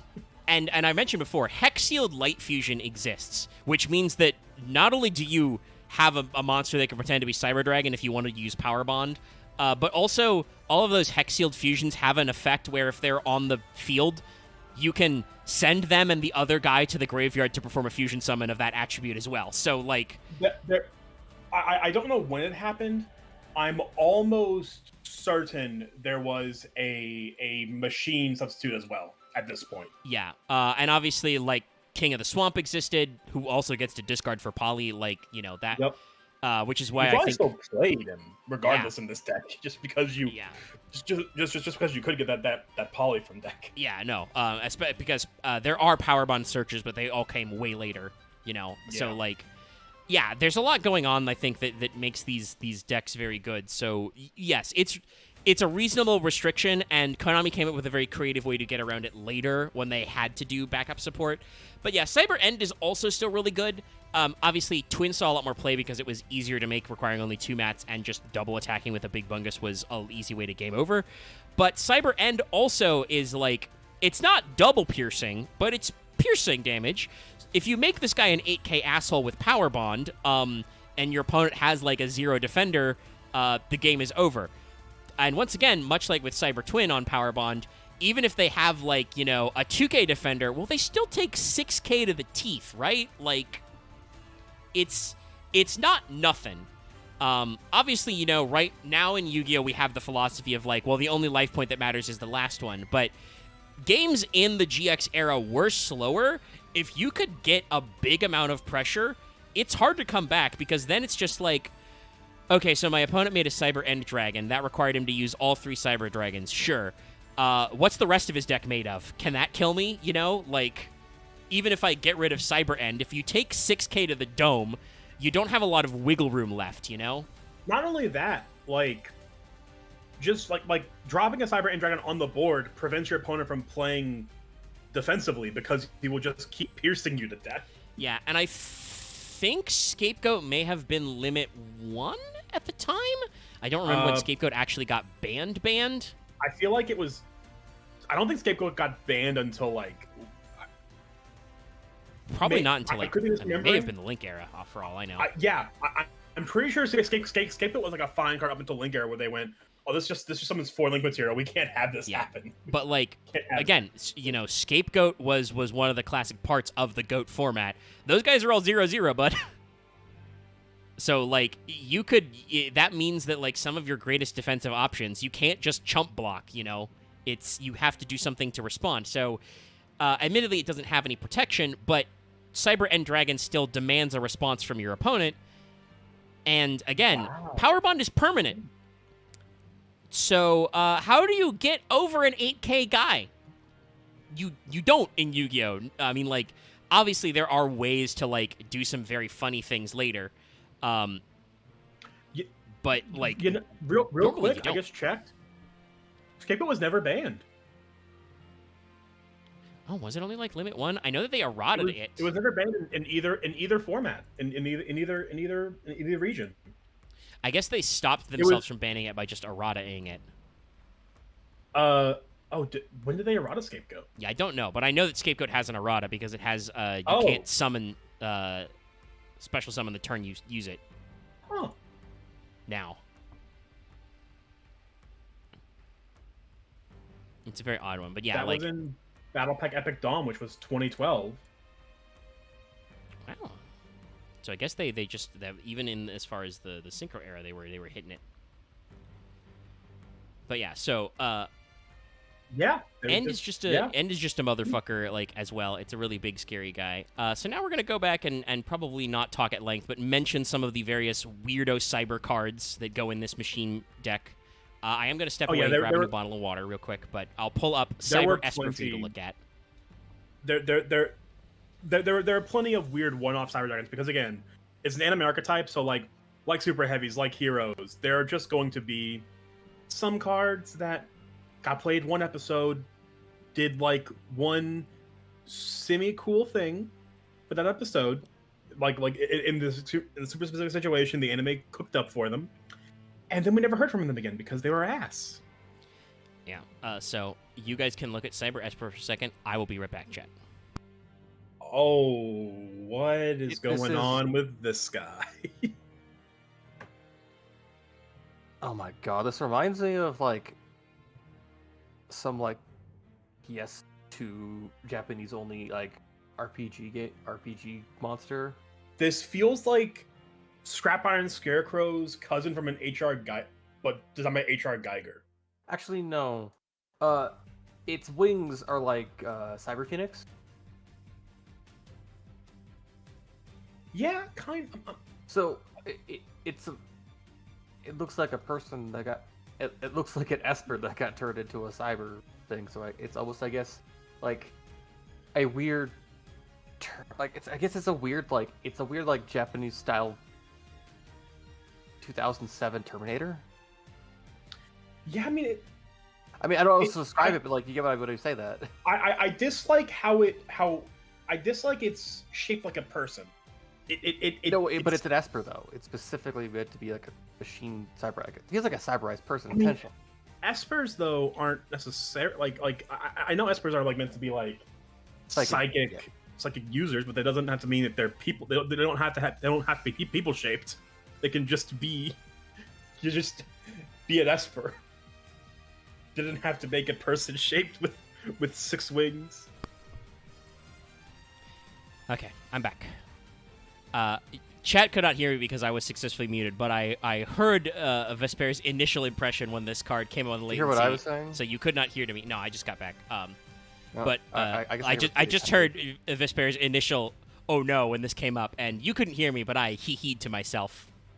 Well, to me, it's like I said this before. Like, it reminds me of something I've seen like on Dungeon Show, of like some like 2007 or like 2001 PS1 or PS2 game of RPG enemy, or some like 2007 Japanese only Terminator enemy. Yeah, I will say. It feels like HR Geiger designed Scrap Iron Scarecrow. Yeah, kinda. I will say the blown up, the line art for this is very clean. Like, it looks pretty good. But yeah, this has that early 2000 or mid 2000s like PS2 era all over it. Like, it's got 6 wings that are scythe blades for some reason. He doesn't actually have feet. They're just like cyber dragon tails where his legs are supposed to go. Yeah, I mean, it's like you look at this design, it's like it's not bad, but you keep looking at it and you keep getting weirded out by some of the choices. He's an odd little guy. This is a card that absolutely, if it was printed like 5 years later, would just be psychic type. He was like a one-off in the anime a couple of times. Like, it like showed up in like 1 or 2 scenes. So exactly what I said as you were pulling him up. Yeah, it's just like they have a lot of randos. This is an interesting part of the like cyber tribe like sub theme. This guy's actually fire. I probably would have done light or dark machine, but it's a fire machine. I mean, honestly, there is a like, non-zero amount of fire type cyber monsters. And I think Fire Machine could have been there were a couple Bandit Keith cards that were Fire Machines, and the Fire Attribute Searcher, the Recruiter, was UFO Turtle, which was a Fire Machine as well. So like, of course, this guy was in Cyber Dark Impact. Why wouldn't he be? Yeah. He was an Ultimate Rare. They printed anything in an Ultimate Rare because it was a Super. I know it's weird. But like. So, Esper is a level 4 fire machine, like I said. 1200 attack, 1800 defense. While this card is in face-up attack position, you can look at every card your opponent draws. That's it. No PCST, by the way. You know, if it was just face-up, I think this card would at least be not bad. I don't want to say okay, just not bad. Yeah. No. And I mean, for the time period, sure, there's some room in there, but it's definitely like not great, because like you know the moment this guy gets played, you're gonna get one draw phase on your opponent. Maybe if they play Pot of Greed or Upstart Goblin, you can see. Other than that, he's immediately gonna get fucking domed in the battle phase, unless you're playing Limiter, but then he explodes anyway. So like, Yeah. It's just it's like very odd. There's no realistic way to do anything with this card, because if you're building around protecting this card, what are you doing? Like you don't actually have any game plan. You just want information. Yeah. Which I think at this point, I think like Sentry and all these other cards, like they were getting banned, but they were still, I think, at one at some point. So like this card didn't really have any application. Yeah, I think the reason why he's statted this way is Yu-Gi-Oh! Understood that hand information is really good.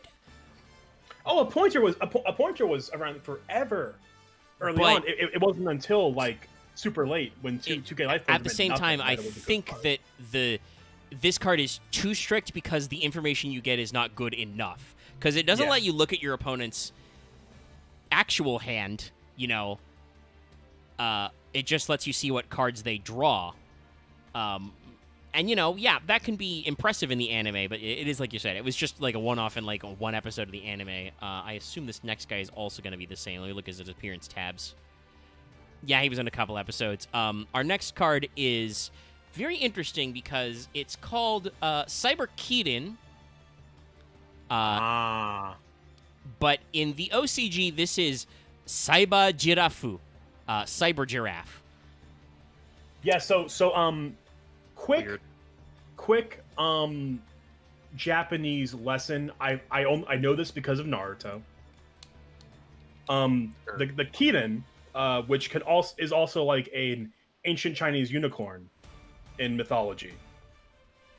In Japanese, they were given the same name because in like the word it comes from is the same word in China, where like some guy, like I think like sailed to Africa, saw a bunch of like ancient animals, and that's how we have like the Koma Inu, the Kirin and stuff.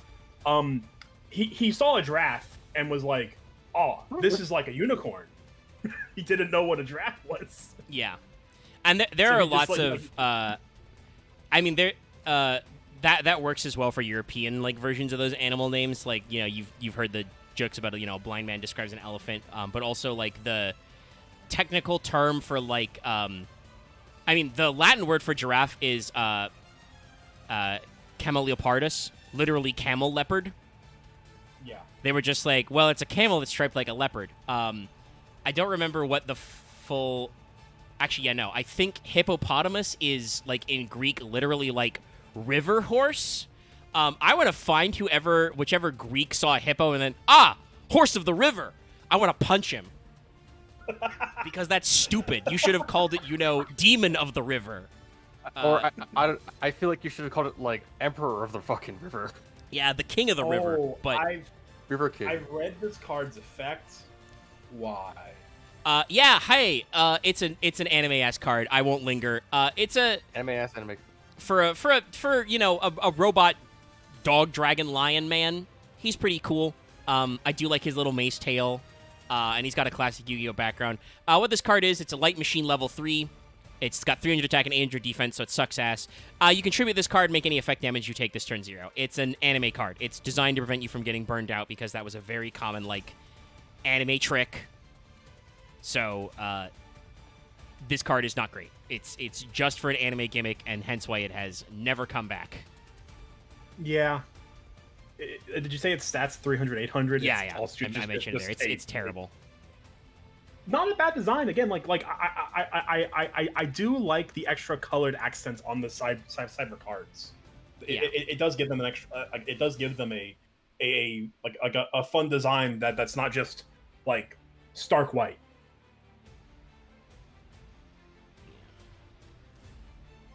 I want to double check.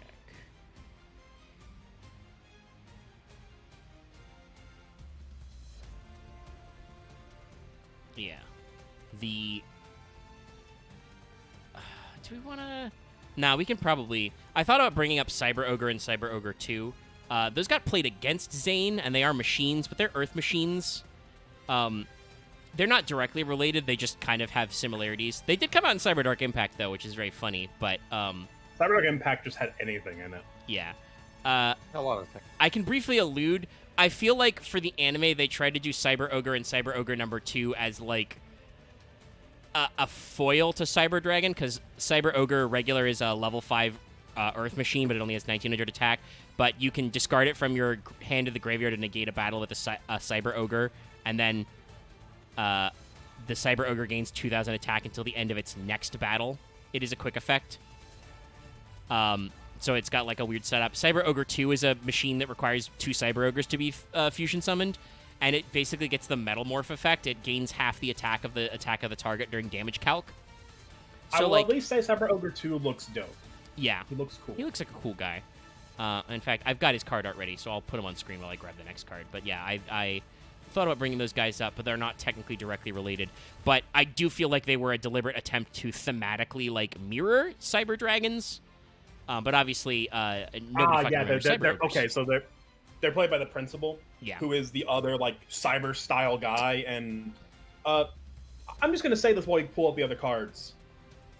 If people are not aware of the Cyber Dark story in the anime, it is basically it's like a forbidden technique of the cyber style, where they're just evil cards. Like it's truly bizarre. Basically, GX tried to turn playing cyber style, cyber tribe cards into like a martial arts dojo, and the Cyber Darks are like, oh, that's the the yang, the dark side kung fu. You can't use those. Those are forbidden techniques. That's the killing 5-finger fist. death punch. Yeah. Of the cyber style. Like the Kill Bill. If you do this punch, you'll die after you take your 5th step or something. Yeah, like so which is like, I'm not opposed to in a setting like GX where we literally have the fucking battle royale, Duel Academy Island shit. But I don't know why it was cybers. I don't know why it was the cyber style. The other thing is that in no small terms, like in brass tacks, the Cyber Darks make KAISER evil. Like it's not like he gets corrupted by by the rank duels where he shocks himself and stuff. No, the Cyber Darks make him evil. Oh, it's not the guy. It's not the other guy dealing him drugs. No, well, I mean, the drugs also helped, but like. Okay, I don't think they actually dealt him drugs, but it feels like he did. He. Am I wrong in that? Like the guy that like got him to doing the illegal dueling dealt him drugs. I mean, I don't know if he literally dealt him drugs, because Japan is way more harsh on even casual narcotics than America is. So, like, I can't imagine a children's anime in Japan like portraying drug use at all. But it feels like an analogy for drug use. Yes, like or it's a call that like he got into like a BDSM club, but he got way too deep in it, man. It's also safe, sane, consensual, buddy. It turns out they were actually foreshadowing the 5Ds controversy. So I've pulled up another couple of our boys. The first card is Cyber Ouroboros. I've never seen the second one. I don't think the guy on the left. Yeah. Oh. Phoenix is well known. Ouroboros is interesting. It was actually played by Zane a couple times in the anime. It's a Dark Machine 2, like with 100 attack and 600 defense. It looks kind of like a Proto Cyber Dragon, even though Proto Cyber Dragon is a different card. I would say he looks like a Cyber Venom Dragon. Yeah, he's a little snaky, which makes sense because it's Ouroboros, the snake devouring its own tail. But I don't hate him. It's a good design, and he is a dark machine, so him being kind of the darker metal with the purple aura kind of follows. It feels like it fits. With him being an Ouroboros, who's to say if it was intentional or not? I like the idea that like his tail is missing the outer shell, in the sense of like he's ate it. Yeah, he chewed it off. I could see that. This card, however, has unfortunately a very niche freak anime effect. When it's removed from play, you can send a card from your hand to the graveyard to draw a card. Like, it's the world's wackiest hand cycling effect. It's not terrible, especially because it is a dark monster, so like, and a machine. So you might, hypothetically banish it off an Overload Fusion or some other, banishing dark monsters effects. I know these are, but it's a little too slow for these days. I know these are fantasy robots, but like, I'm just curious who fucking designed the physicality. But I know that's not how that works. Yeah, I don't know, because they're really good. Cyber Phoenix, however, is a card that was widely played in a lot of decks because it is just a good card. Also, looks pretty sick. This card was sick. I mean, we talked about Cyber Dragon kind of being like Steelix at home. Cyber Phoenix is kind of Skarmory at home, but like in the best way because he's pretty cool looking. Like honestly, looking at him blown up, I'm a little like he doesn't need 4 wings. That's a little busy, but they're pretty cool wings still. Yeah, this again, yes, you can argue some of these cards maybe over designed a bit, but I don't think any of them look bad by any means. Even with that, and I think it's a testament to the early Yu-Gi-Oh style that was still very much strong. inspired by Takahashi. And Cyber Phoenix, like I said, this, if Kaz didn't draw this, like somebody looked very closely in his notes because it has the kind of lines that a lot of dragons and birds and robots that are also dragons and birds that are directly in the Yu-Gi-Oh manga look like that. Like it's got that very like sharp beak-like face that like Red Eyes and Ra have, for instance. So like definitely fits the Yu-Gi-Oh design aesthetic. Also, excellent choice in the background work. Cyber Phoenix is a fire machine, and you can tell because he's like exploding out of a pit of lava. Yeah, and for people who don't know what Cyber Phoenix does, he's one of the ultimate one-for-ones from that was still from that end of GOAT period. Yeah. Was released in Enemy of Justice in 06. I guess we call it Reaper format. That kind of. Yeah, is I think what that's Reaper format hypothetically is. where the Reaper format is. Yeah, the problem with Reaper format is that it's already kind of been solved, sadly. Yeah. But, Reaper format was very cute when it was you got to try. Tired of GOAT being a solved format, you got to try Reaper. You can play Cyber Dragon and stuff, and then people played it to death. And now we got to try. Is there a Monarch format yet? There's definitely Monarch formats, but Cyber Phoenix is one of.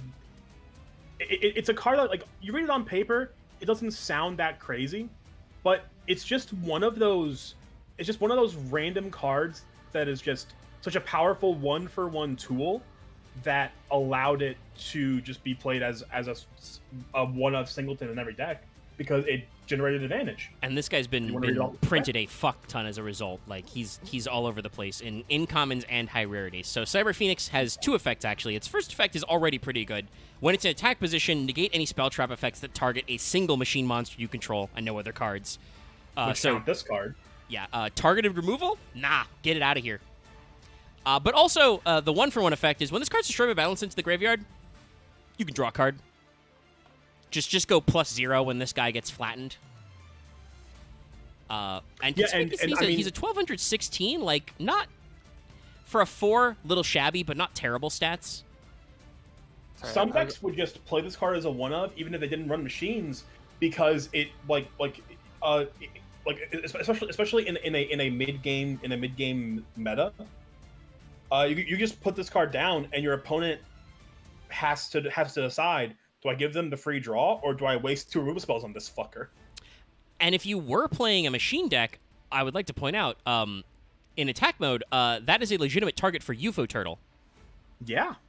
Which is another fire machine. So you can if your opponent has multiple attackers, you could have like a UFO Turtle set. They run it over. You summon Cyber Phoenix, and your opponent has to go, oh shit, we've already run over an attacker. Do I want to give you another card? You got to think about these things. And that era of Yu-Gi-Oh had sufficient back and forth that you actually did have to think about these things. So yeah, it's a very, very interesting one. I have to ask, is Edison solved yet? I don't think Edison's considered a. Edison is, I don't think considered a solved format because it's. There are definitely decks that people have like accepted as these are the best decks of the format. I think the reason why people like the Edison as a Time Wizard format is because there are several top tier decks in it. Yeah.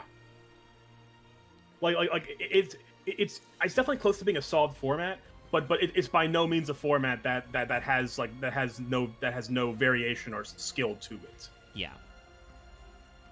Because like there are like 3 or 4 best decks that still don't have even matchups, but a good player of the worst best deck could still 100% cream the guy playing a guy with no knowledge playing the best deck. I get you. I had to have. No, it's fine. So this is a card that is definitely much more Cyber Dragon related art style wise. Though also is very freaky. Oh my! I've never seen the guy's face. Ugh. Yeah. We probably don't realize because this card's normally printed at a foil. This is Cyber Valley. It really should be Cyber Very. But yes, I wanted to bring this. I was going to bring this up the moment you pulled the card up. I think it was because it's supposed to be a short for Cyber Variation. I think Rada was like one of the first ones to like really bring this to everybody's attention because most people didn't think about it when we brought up Cyber Valley. But there is like an old Pojo.com forum post by Kevin Tewart that it was probably a goof up and they just couldn't call anybody on the phone in like 2006. Why they've never eroded it, don't know. Don't know why we don't just change the name to Cyber Very. But yeah, it's Cyber Valley. Funny, real quick. I just want to say, I'm looking at other like some other languages. Just called it Cyber Naga. Yeah. But like it's like a zombified Cyber Dragon. Yeah. I think it's more of, I guess I put it, is the body under the metal is, I guess, cartilage. Well, it's definitely desiccated. Here, like, yeah, he doesn't have eyes. He's got like a fossilized horn. You know, he's not looking too great. And even without like there's something here, the skeleton parts, he's much spikier than normal. But this is a card that you've absolutely seen. This is another light machine. It's a level 1. 1-for-1 came out around this time, I believe. And this guy's got 3 effects. Yeah, and he's 0/0, but he has 3 effects, of which you can activate 1, because it's still phrased that way. First, when this card is targeted for an attack, banish it, draw a card, end the battle phase. This is, pre-battle fader, with a +1 on it even. Or, +0 technically, but still. Yeah, being able to just go 1-for-1, fade the battle phase was already an insane effect. It also has kind of, I think, what the prototype for Card D's effect is, which is you can target one face-up monster you control on this card, banish both of them, draw 2. So just, if you have 2 cards, you can fade for a draw 2. Or, you can target 1 card in your graveyard, banish this card, and 1 card from your hand, place that card on top of the deck. That third one almost never gets used, but, like, Cyber Valley was a real, like, house as, like, attack option, because, as you said, well, unlike Cyber Esper or a little bit Cyber Phoenix, but unlike Cyber Esper, you can just play this card up and face-up attack and tell your opponent, hey, you gonna attack me? If you attack me, I'm gonna end the battle phase. But it's a fucking 0/0 that only draws 1, so, like, are you gonna use spot removal on Cyber Valley? You might. You're probably just gonna take the L and lose that battle phase. Yeah, you might play a fissure, like, especially if you can push for game, but if you can't push for game anyway, you gotta be just like, I guess I'll just skip the battle phase so you don't get the extra card, Like, so, yeah, it's one of those guys that are like, and at the very least, very good. At the very least, the effect does allow the opponent to play to sequence their attacks. So at the very least, they can still clear the board. So it does not feel unfair. It does not feel like an unfair phase. Yeah. Like how Battle Fader and other cards would be. Yeah, it's not a hand trap, right? You have to firmly declare what you're doing, but it is kind of an oddball card that's still very good. And now we finally got it because we were going in alphabetical order there, and also I do believe it took them a little while for this guy to come out. Yeah, this was Shadow of Infinity, so this was later in the cycle. But our next card is the Proto Cyber Dragon, which is going to start the trick I mentioned before where, like Harpies, Konami gets around Cyber Dragons, all the fusion monsters requiring Cyber Dragon and requiring those materials by having monsters that will dub in for Cyber Dragon. Now, our first guy here, Proto Cyber Dragon. Do any of the iterative models of Cyber Dragon actually count? I forget. Almost all of them do, I think. Oh. Like, that's That is Cyber Dragon's purpose, is guys that count as Cyber Dragon on field, sometimes in Graveyard. Proto Cyber Dragon's art style, it's pretty good. I get what they're going for. He's, like, clearly inside a lab. He's got, like, extra tubes and wires. It's very much a prototype. Yeah. You know, he's still a little silly, because he's kind of, you know, blocky and cubular, but he's still doing his own very distinct thing. Cute. Yeah, it is a little cute. And once again, talking about the color variations, this guy's got, like, some orange going on. I like that. Like, he's got his own thing. Yeah, I mean, as I keep saying, the extra colors on these Cyber Dragons, like, I've never really noticed them because of like, looking at the art on a tiny Yu-Gi-Oh card.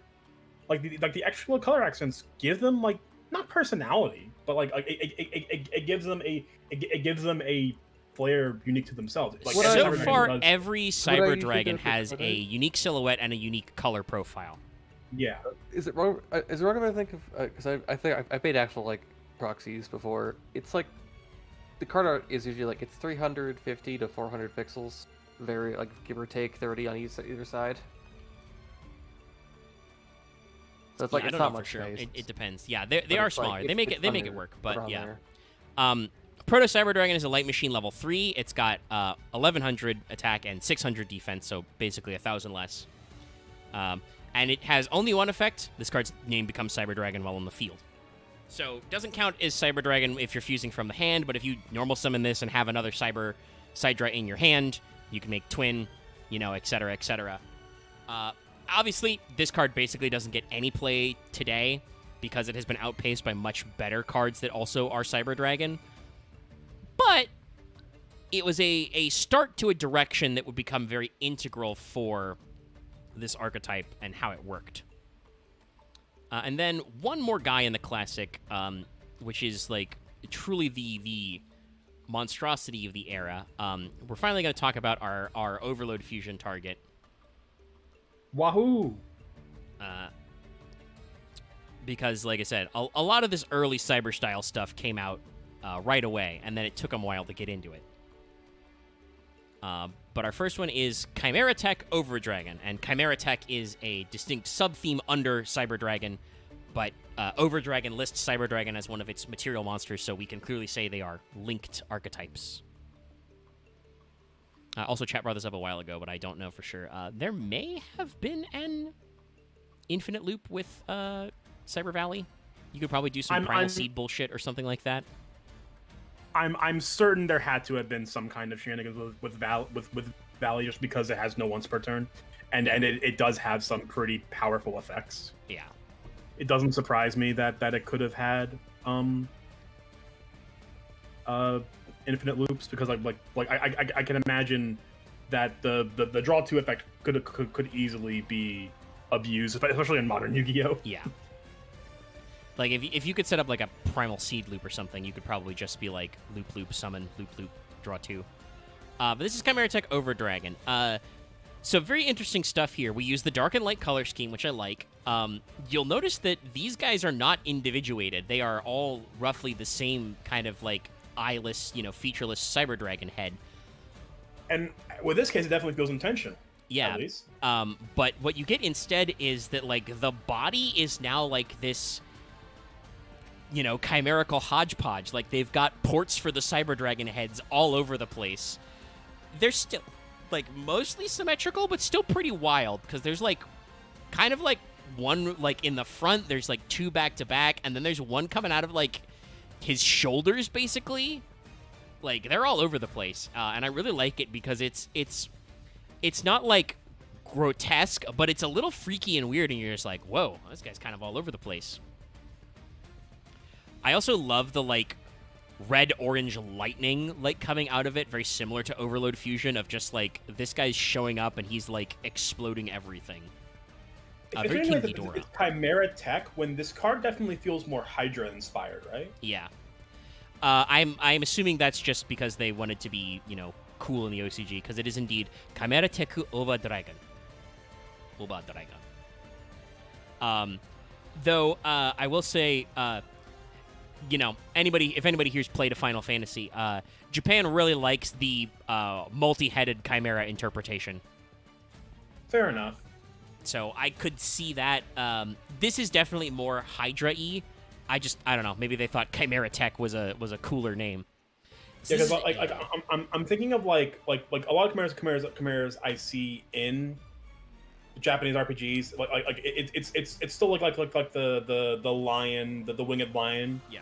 With a snake tail, but it also usually like the snake tail usually is just a snake that has its own like. I mean, literally, we have the Chimera Illusion, Chimera Beast like archetype now, Chimera Fusion and stuff, and those are usually like, Lion Man head, maybe Goat Man head, maybe a snake, if any.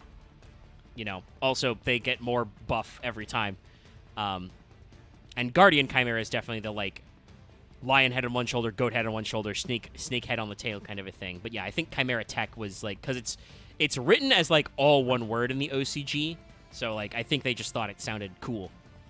Chimera Tech's a Dark Machine Fusion level 9, question mark. It is Cyber Dragon plus one or more machine monsters. Must be fusion summoned. If this card's fusion summoned, send all other cards you control to the graveyard. I believe this is... Did Future Fusion always have the effect where if the Future Fusion goes away, the fusion goes away, or was that added by the errata? Because that's sorry? Future Fusion, did it always have the effect that if Future Fusion leaves the field, the fusion goes away as well? I can't remember. It probably had that. Yeah, but it probably never came up.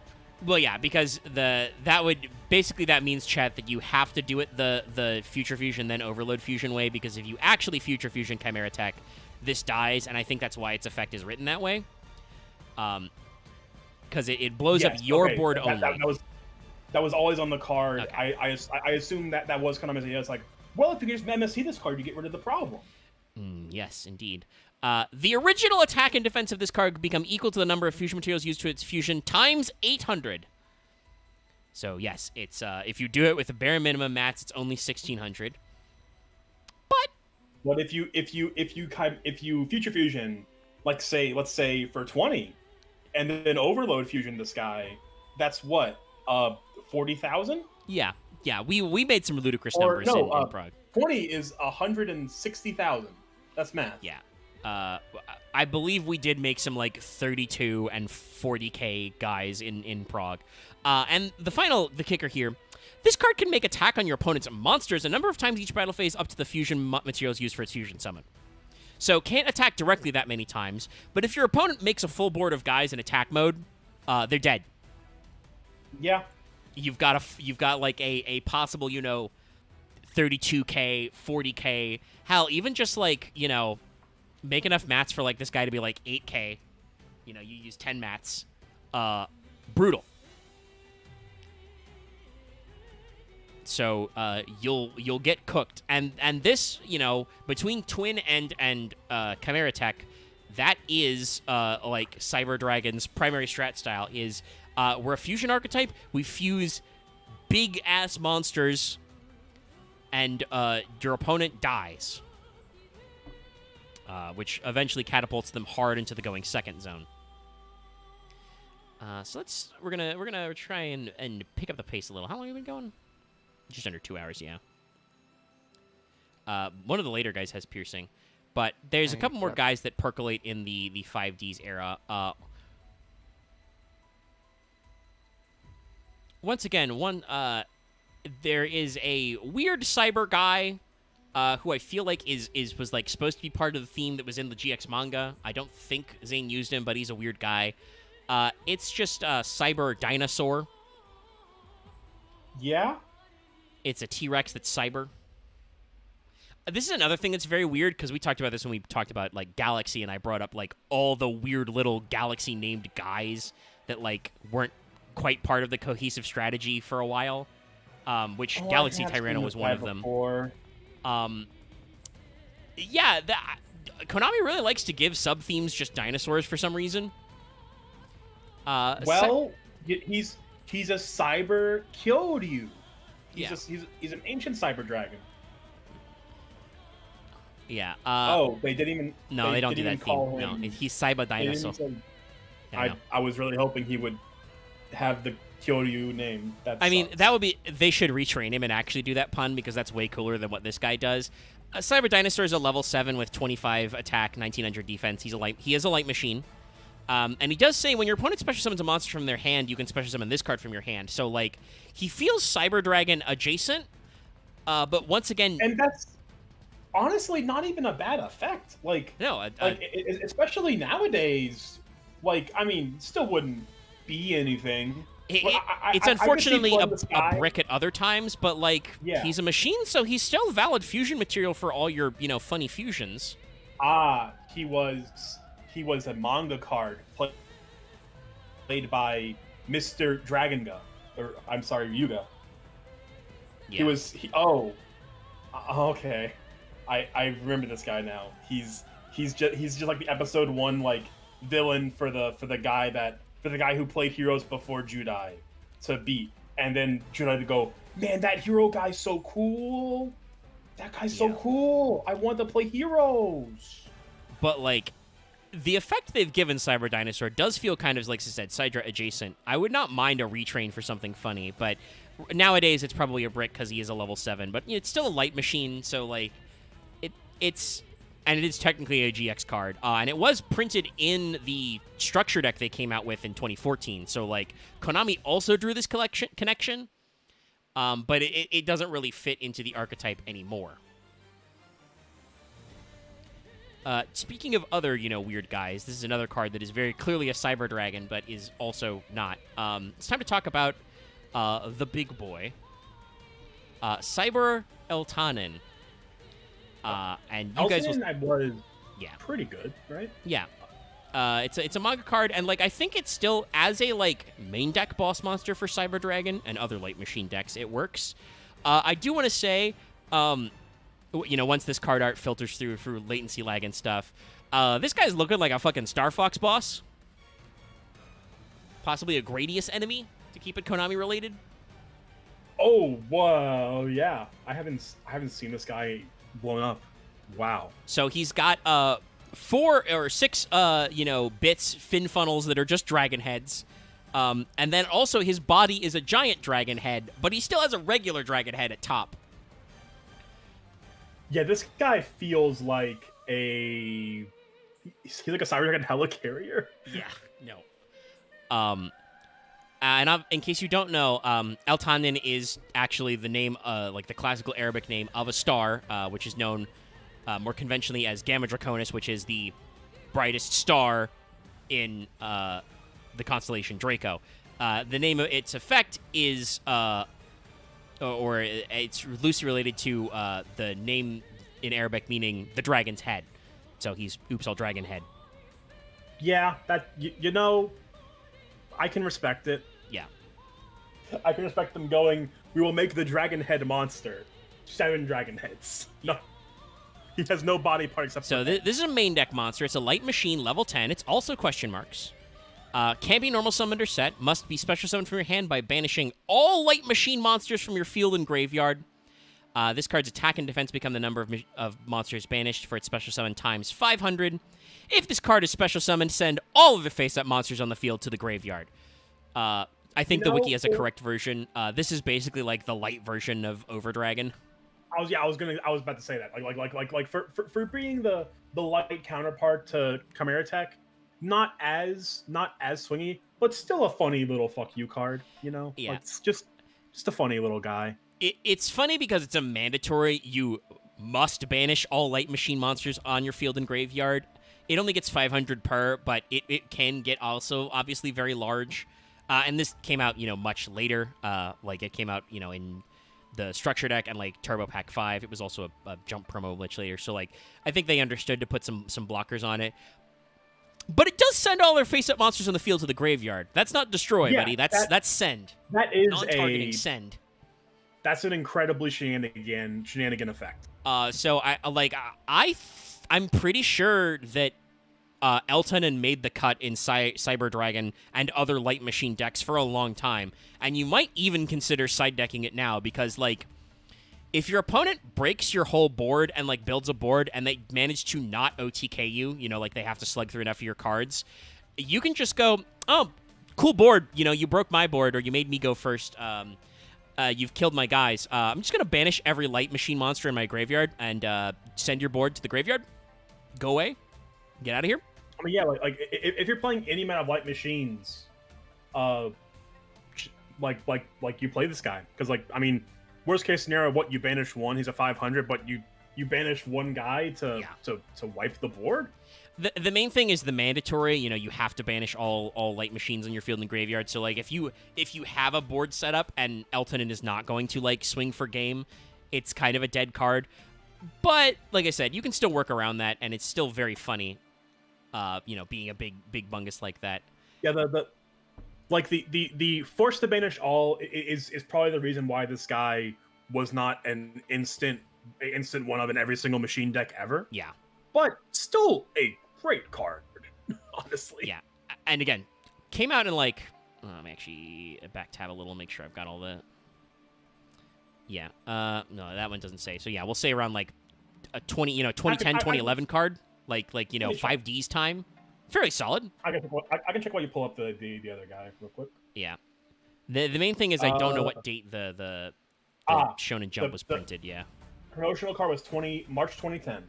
Yeah, so a 2010 to 2011 card could be spicier, but pretty good. The Yu-Gi-Oh database will usually still list the date that the Jump promos were. Nice. Yeah, the wiki does not always do that. And so our next one is, it's finally time to get a German.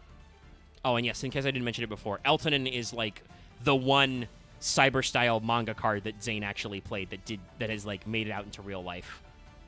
This guy looks sick. Yeah, so this begins the German. This is Cyber Dragon Zwei, meaning Cyber Dragon 2, but in German. And he does look pretty cool. Why isn't there an eye? I assume they did not go for Ein because they want the original Cyber Dragon to be Ein, but that does mean they could just print that too. It's also very funny. I mentioned this before. They get much more creative with their German than you'd think. They go like Zwei, Drei. Yes. And then they immediately stop counting and they go for like Vers means heart, Noxter means next, Sieger means winner. Like, they stop counting after like Cyber Dragon 2 and 3, and they're just like, what German words are cool? I mean, I guess you gotta go from PlayStation to Xbox naming bullshit. It would be really funny in like 2025. We print Cyber Dragon Ein that is just Cyber Dragon, like it's like it is just the OG Cyber Dragon, like, but that just could also be treated as it or something like yeah, it's just literally another card with Cyber Dragon's effect, but it says it counts as Cyber Dragon on the field and graveyard. Yeah, I mean that'd be funny, but I guess what to do is you also make it, I guess, no, because then to make it work, it'd be a card where you'd have to be playing the other Cyber Dragons in your deck to be allowed to play it, but Yu-Gi-Oh doesn't do that. But Zwei is pretty interesting. It's a level 4 light machine. They kind of figured that at some point this deck needs normal summons, which is obviously what all those weird little cyber style guys we already talked about were supposed to do. But we're advancing the state of Yu-Gi-Oh. This card came out in absolute power force in 2010. We're 5Ds now. We understand. You need normals. It's got 1500 attack, 1000 defense, so not great stats. But it has a slight modifier in that in a second. We'll see why. First of all, this card's name just straight up becomes Cyber Dragon while in the graveyard. Once per turn, you can reveal a spell in your hand. This card's name becomes Cyber Dragon until the end phase. So they didn't quite want to give you the same effect as Proto right away. So Zwei only counts on the field if you can reveal a spell. But hey, guess what? Fusion cards are spells. Yeah, like they were. This is probably like the test of like, we don't want to like just make we don't want to make a bunch of cards that be Cyber Dragon because like I could see the idea of like, if we make too many cards that just be Cyber Dragon, every Cyber Dragon player can just summon in Dragon every single turn. Yeah.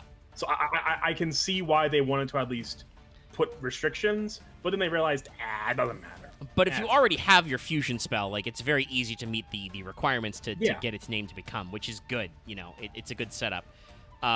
Also, if this card attacks an opponent's monster, it gains 300 attack during the damage step only. So it's actually an 1800 when attacking, which is not, like, terrible. Like, for the time period, 1800 isn't the best, but it's, I think, enough of a space where, like... Well, hey, it beats over a Steamroid. Yeah, it does. It also, I think, exists in a space where, like, if you have to be summoning this and attacking, you're already in a bad way. This card is clearly meant to be normal summon, reveal a spell, ideally a fusion spell, fuse into a Cyber Dragon card, Like, for instance, if your opponent doesn't have any monsters on board for some reason or something crazy like that, or you just don't have enough Sidras. So, like, it's, I think, enough of a backstop for, like, well, we don't want to make this card, like, 18 all the time, because then, guys might just play it as a good machine synchro card, Yeah. It was in that awkward era. It was in an awkward era of card design where they were extremely hesitant about making cards. Yeah. Too utilitarian.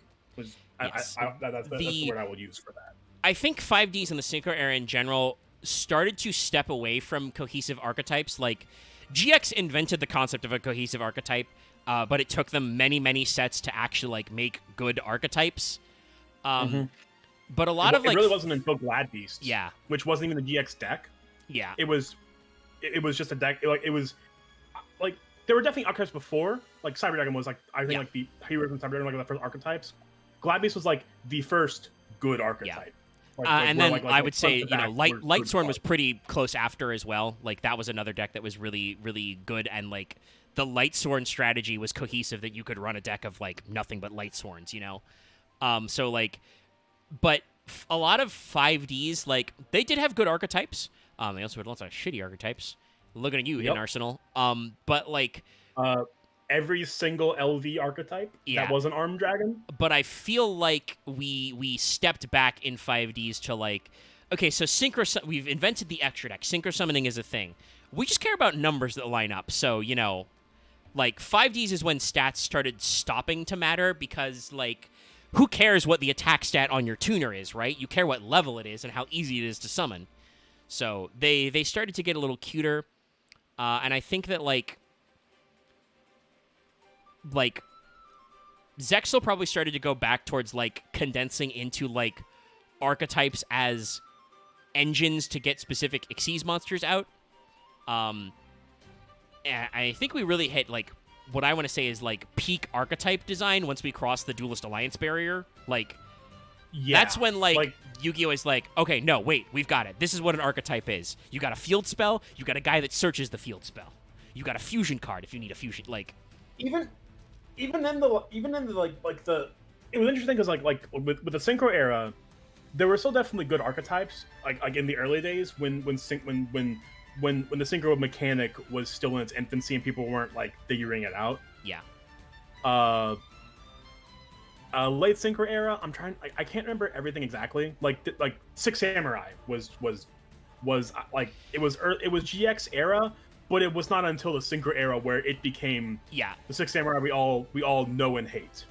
Yeah, it took them several cracks to make Six Samurai good, and then they have continued to take a crack at it over and over and over again. We've got another wave of Six Samurai coming, kids. The Zale era was definitely like the impetus of like, oh, archetypes don't matter anymore. We're just gonna play a billion level 4 monsters and we're just gonna shit off level 4s. And kill people. Yeah. But let me see. Like, let me, if I can quickly grab, like, where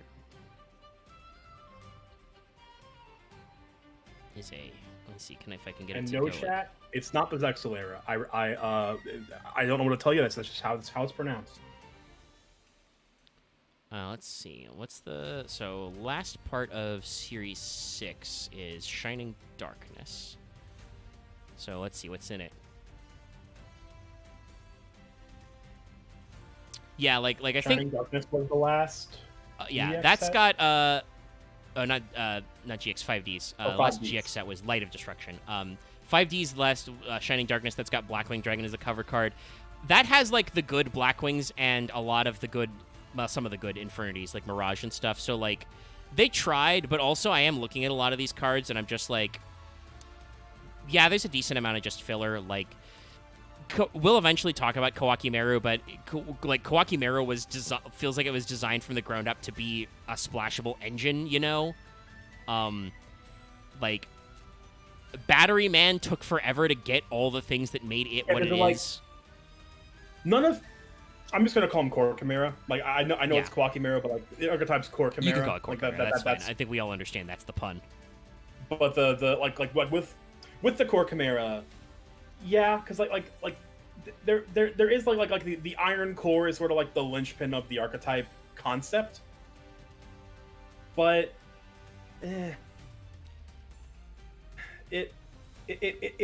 really didn't come together as a whole scenario. Like there are some good cards in the archetype, and it was like sort of centered around the Iron Core card. But man, those decks were just and a lot of those cards were just I think dog. Blackwing and Infernity are good archetypes. Yeah, but that's because they became kind of like generic engines for synchro. And I think the reason why Blackwing was so successful is because they had an excess of extra deck monsters. Like, I feel like Blackwing was the first archetype to really crack the extra deck part of the equation. Like, obviously, Cyber Dragon has several fusions that even before the extra deck split, you know, you go down to like you make it like, you know, the fusion deck, you can play anything. But yeah, I think a good comparison is that like when you look at the synchrons, there was certainly a critical mass of synchron warrior synchro monster. I don't know what to call the archetype of Yusei's decks, like Yusei synchro monster, where you could like, say it was synchro just warrior. blank I think that's synchron and blank say. warrior. Yeah, synchro warrior. Junk, synchron, speed. Well, no, like Junk wasn't cohesive later, yeah, but there were a lot of like Nitro Warrior, Drill Warrior, etc. There were good guys in there, but there were also some stinkers. Like, the biggest problem of the Synchro Warrior super type of cards was that they all needed a specific tuner, so you could never you could never get like super flexible. The Blackwings had a billion Blackwing synchro monsters that, for the most part, were pure generic. Like they didn't even like some of them didn't even need Blackwing tuners or monsters for material. They were just generic assholes. And I mean, this is why, I don't know how true they are, but this is why people are always like, oh, pushed, you know, like, they set up the animated to, you know, favor Crow so we could push this archetype as competitive.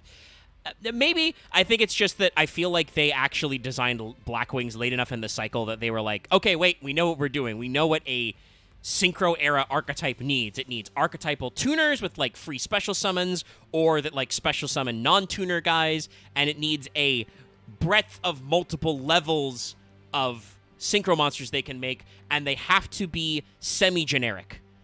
Like Quick Draw obviously unpacked a lot of bullshit in Synchro Warrior, but you know, we left it open, and it took them a while to design stuff, and like a lot of those archetypes took multiple waves to be good. Whereas I think Blackwing is like one of those things that like get in there. When was Kalut? Kalut was basically like right. I mean, it was later 5Ds, but it was I think one of the first sets that came out with 2009. Yeah. Raging Battle. Yeah, that's fairly mid to late in the 5D cycle when they just started doing Blackwings. But like, that's another one that like giving them an in-archetype honest, you know, a Kalut effect is like crazy good. Also, by the way, we've had Cyber Larva on the screen for like 5 minutes. Nobody cares. He's just a cute little guy. Real quick, funny. Raging Battle introduced the core chimeras as an archetype, and has Ojama support in it. Yeah, it is so funny. But yeah, so this is Cyber Larva. It's a level 1 light machine, 400 attack, 600 defense.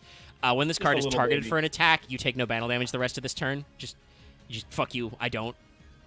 When this card is destroyed by battle and sent to the graveyard, you can special summon a Cyber Larva from your deck. So, like, very obviously, this is, I mean, literally, I think it's a Zane card in the manga again. And probably that's what this card art is just a redrawn manga panel. But, like... Definitely looks like a manga, it looks like a manga panel. It doesn't really fit the cohesive theme of Cybers, but it looks like a Weedle Baby Cyber Dragon, and, like, it's a light machine, so it's part of the deck makeup. And like I said, it was in Zane's deck in the manga. He's just a little guy. he literally is just a little guy. But he's an annoying little guy because, like, he zeroes out your battle damage for the rest of the turn and floats into more guys. We can just call him what he is. He's Cyber Karibo Momonga. Yeah, he is, and he's real annoying too. And now, chat, I'm about to show you a fusion monster. Do not be not afraid. It's okay. The card I'm about to show you can't hurt you. You don't have machine monsters on the board. But to remind everybody, this guy came out at this point. Chimera Tech Fortress Dragon is what we're pulling up on screen. This was a tin promo in 2010. It was also a Shonen Jump promo as well, but been reprinted a lot of ways. Was actually in the anime. But yeah, despite the fact that this is such an iconic card to be played, I kind of don't like Fortress Dragon because I don't know where those Cyber Dragon heads are coming from. Are those donuts supposed to be portals, or does he just have heads coming out of the side of his body? I mean, you can look at other angles to see the other rings. I think this is the first time that the extra colors take away from the Cyber Dragon. Because I think there's too much of the accent color is the accent colors are the main color and the white is the accent. Yes, he's become mostly kind of like lavender with a little bit of gray. This guy was used to beat Yubel possessed Johan. Now I have to see what this guy looks like in the anime. And he's just But honestly, just it's like space it's got a railgun targeting mouth head. And then it's all made of big. You see these portals where I guess impossibly Cyber Dragons could come out of the sides. I mean, the Cyber Dragon heads do kind of look like they could fold up, and they do got those irises, so maybe it's supposed to be like a pop-out thing. I obviously get the idea we're going for. I do kind of like the design for the head, like the very simple angles, the like laser beam radiator mouth. I like, Axe brought up before, his eyeball has kind of like a targeting reticle. Parts of this I do not like, though. Does he not look good in the anime? Well, for some godforsaken reason, KAISER uses I guess to be fair, when is Young gonna play a machine monster? Yeah. But he just uses overload fusion for this guy. And he doesn't. I still have no answers on if this guy on how the donuts work. But yeah, so this is, however, a very advanced experimental card like this, and this set the standard for a lot of what Cyber Dragon could do, which to this day is real annoying. This is a Chimera Tech, so it's another Dark Machine fusion. It's level 8. It is 0/0. It's Cyber Dragon, and again, 1+ machine monsters. Can't be used as fusion material. So, funnily enough, this guy can't be Fortress Dragoned or Super Polyed.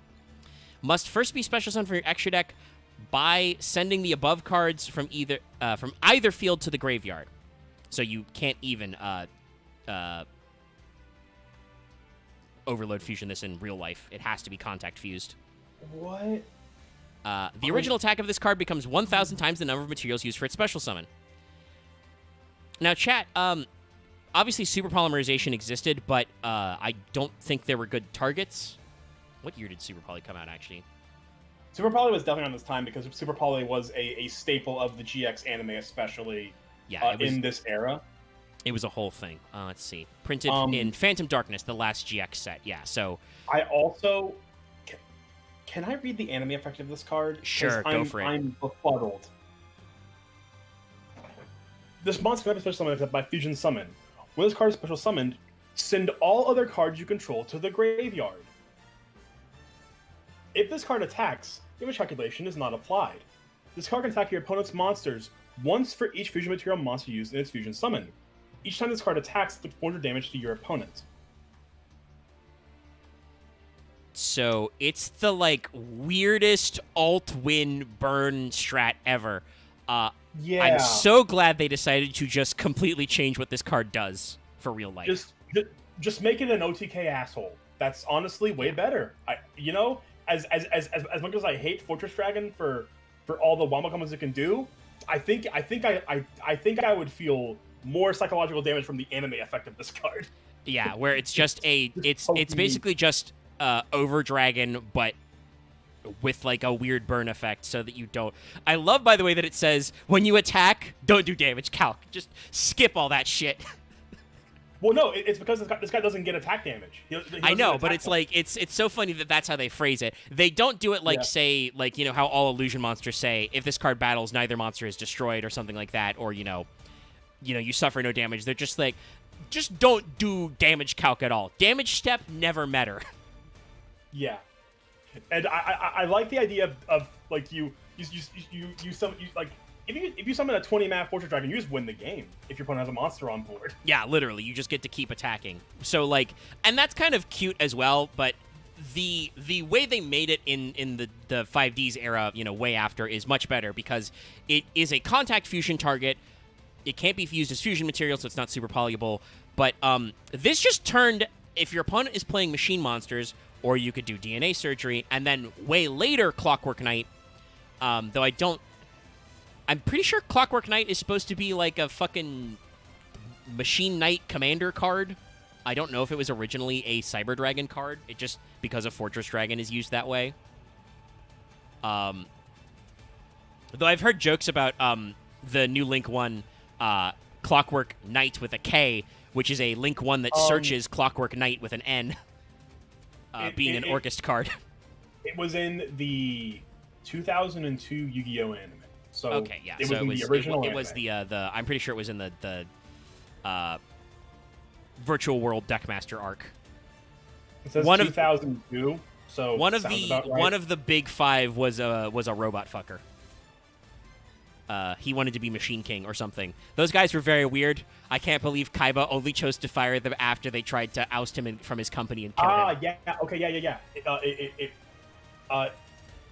It was the guy who was Robotic Knight / Perfect Machine King because for some reason he just said Robotic Knight's cool.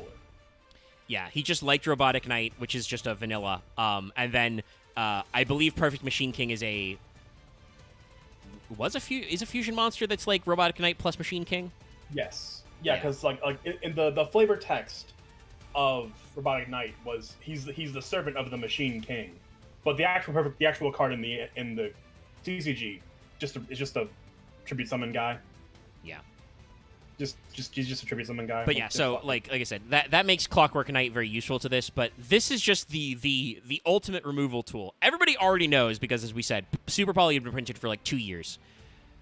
Using your opponent's monsters as fusion material is very spicy because there's not a lot of things you can do about it. And obviously Super Poly has the you can't respond effect anyway, but also a contact fusion is not an effect trigger as well. So if your opponent summons a Cyber Dragon and you have machine monsters on the board, their extra deck just is a removal spell now. Yep. Even if it's just 2 guys and it's only 2K, they still removed your guy who was probably not outable. And also, Magnus of the computer. If your whole board is machines, your opponent gets to eat your board and make a guy who's probably like 6K. And he will beat you up for all your lunch money. Yeah. And because of the way Cyber Dragon works, like, Fortress Dragon is basically always live if your opponent is playing machines. So much so that I'm pretty sure it became a almost permanent side deck strat for these up several years after this, where you would play one Fortress Dragon and probably a couple of Cyber Dragons in your side if your opponent was on machines, because guess what? You can just eat their whole board if you find Sidra. All it takes is a couple of main and an extra deck slot, buddy. So yeah, like, honestly, this guy's still annoying as hell. Like, if you're playing against machine decks, you can still run him and get some bad news bears. Yeah, that's the fun, annoying part of this card, is that as long as he's legal, and I'm saying that I don't think there's any reason to ever ban this guy, genuinely. No. But he is just a forever threat. I think, honestly, the thing that kills him now is, one, they retrained him in a smart way. We'll talk about Mega Fleet later. But the one that eats monsters from the EMZ specifically. But it's just extra deck space. You're limited to 15 slots. Can you afford to play Fortress? But if you can, free guy. Free dude. Yeah, and like I said, even if it's just a 2K guy, you got to get a removal, out of it. Yeah, like a 1 for 1 removal spell, still worth it just to also just get a 2K guy on the board. Yeah.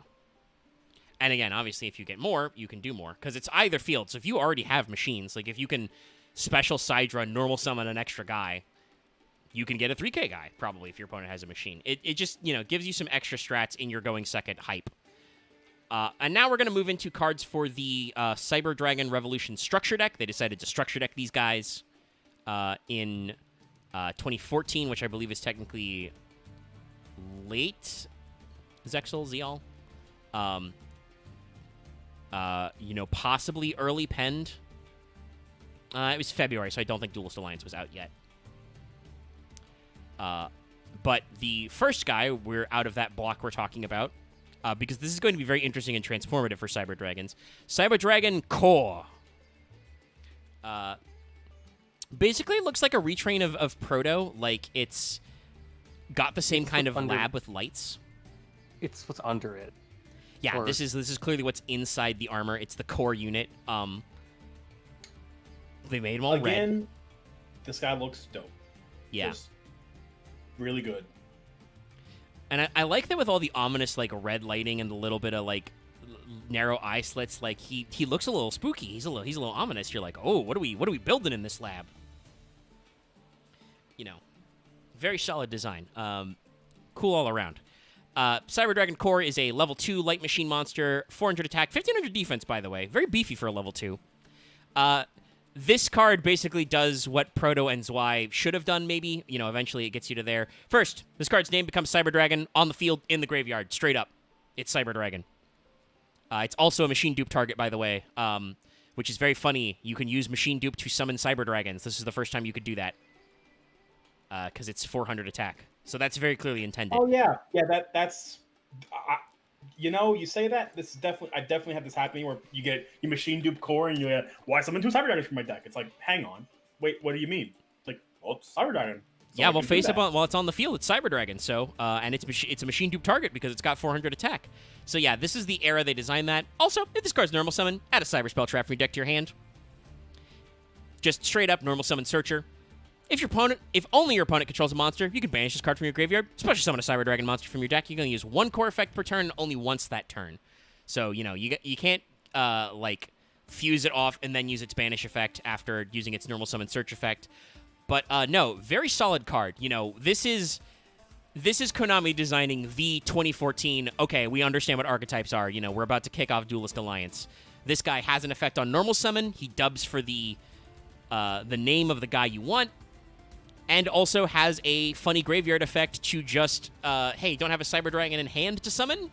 Summon him from deck. Fuck you. Just real good shit. We also got another number out of this. Now, this is a card I think we've, talked about the art of before, because it's very weird. But this is... Cyber Dragon Dry, aka 3. Some of you may not realize where Cyber Dragon Dry's head is. What? Its head is over here. But I know some people sometimes think the head is over here. We still can't see the card yet, so I'm curious.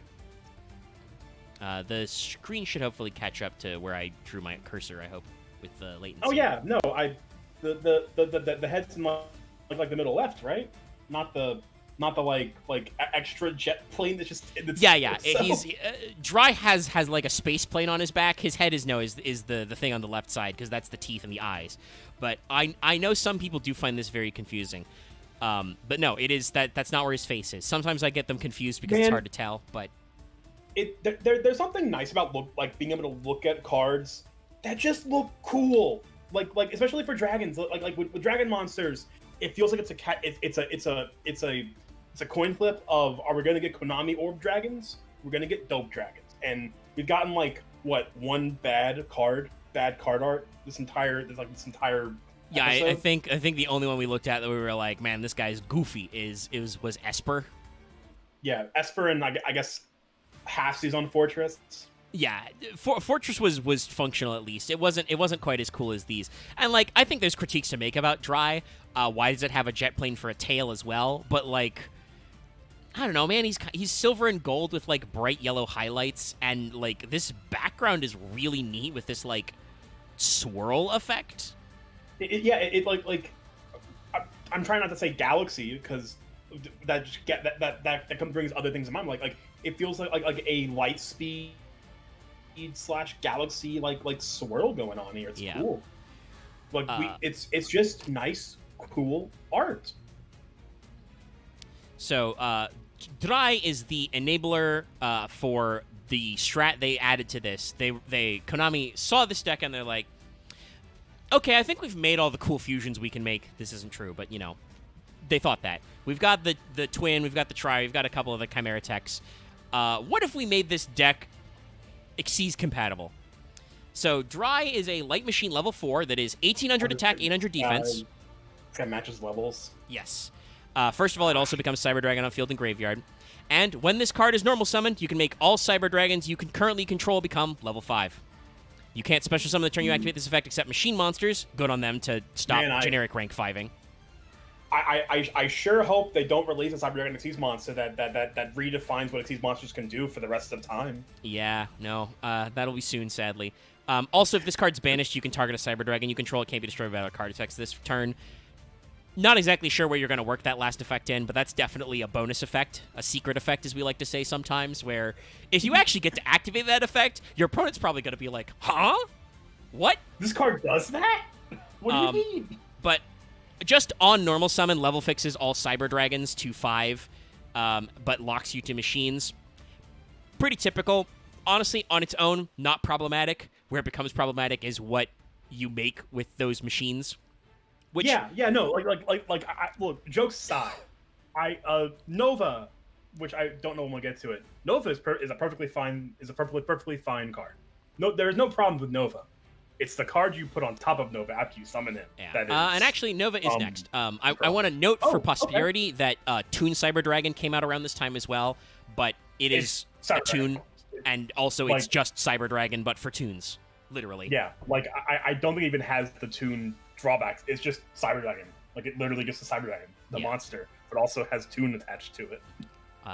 But so now we're going to talk about a genre, which is so the color scheme for Xyz is black and gold. So what if we Xyz'd up a Cyber Dragon? It's Nova. Will be appearing on your screen shortly. This is a similar effect to what they did with like Red Eye's Flare Metal, which I also really like. And they're just like, yeah, sure, get some black in there. And I really think it works. Looks awesome. Like the red accents are great. Yeah, you got a little bit of red, you got a little bit of gold, and then it's just, you know, shiny silvery white metal and black, and it just looks good together. He has the Berry Dragon like thing on in the middle of his body.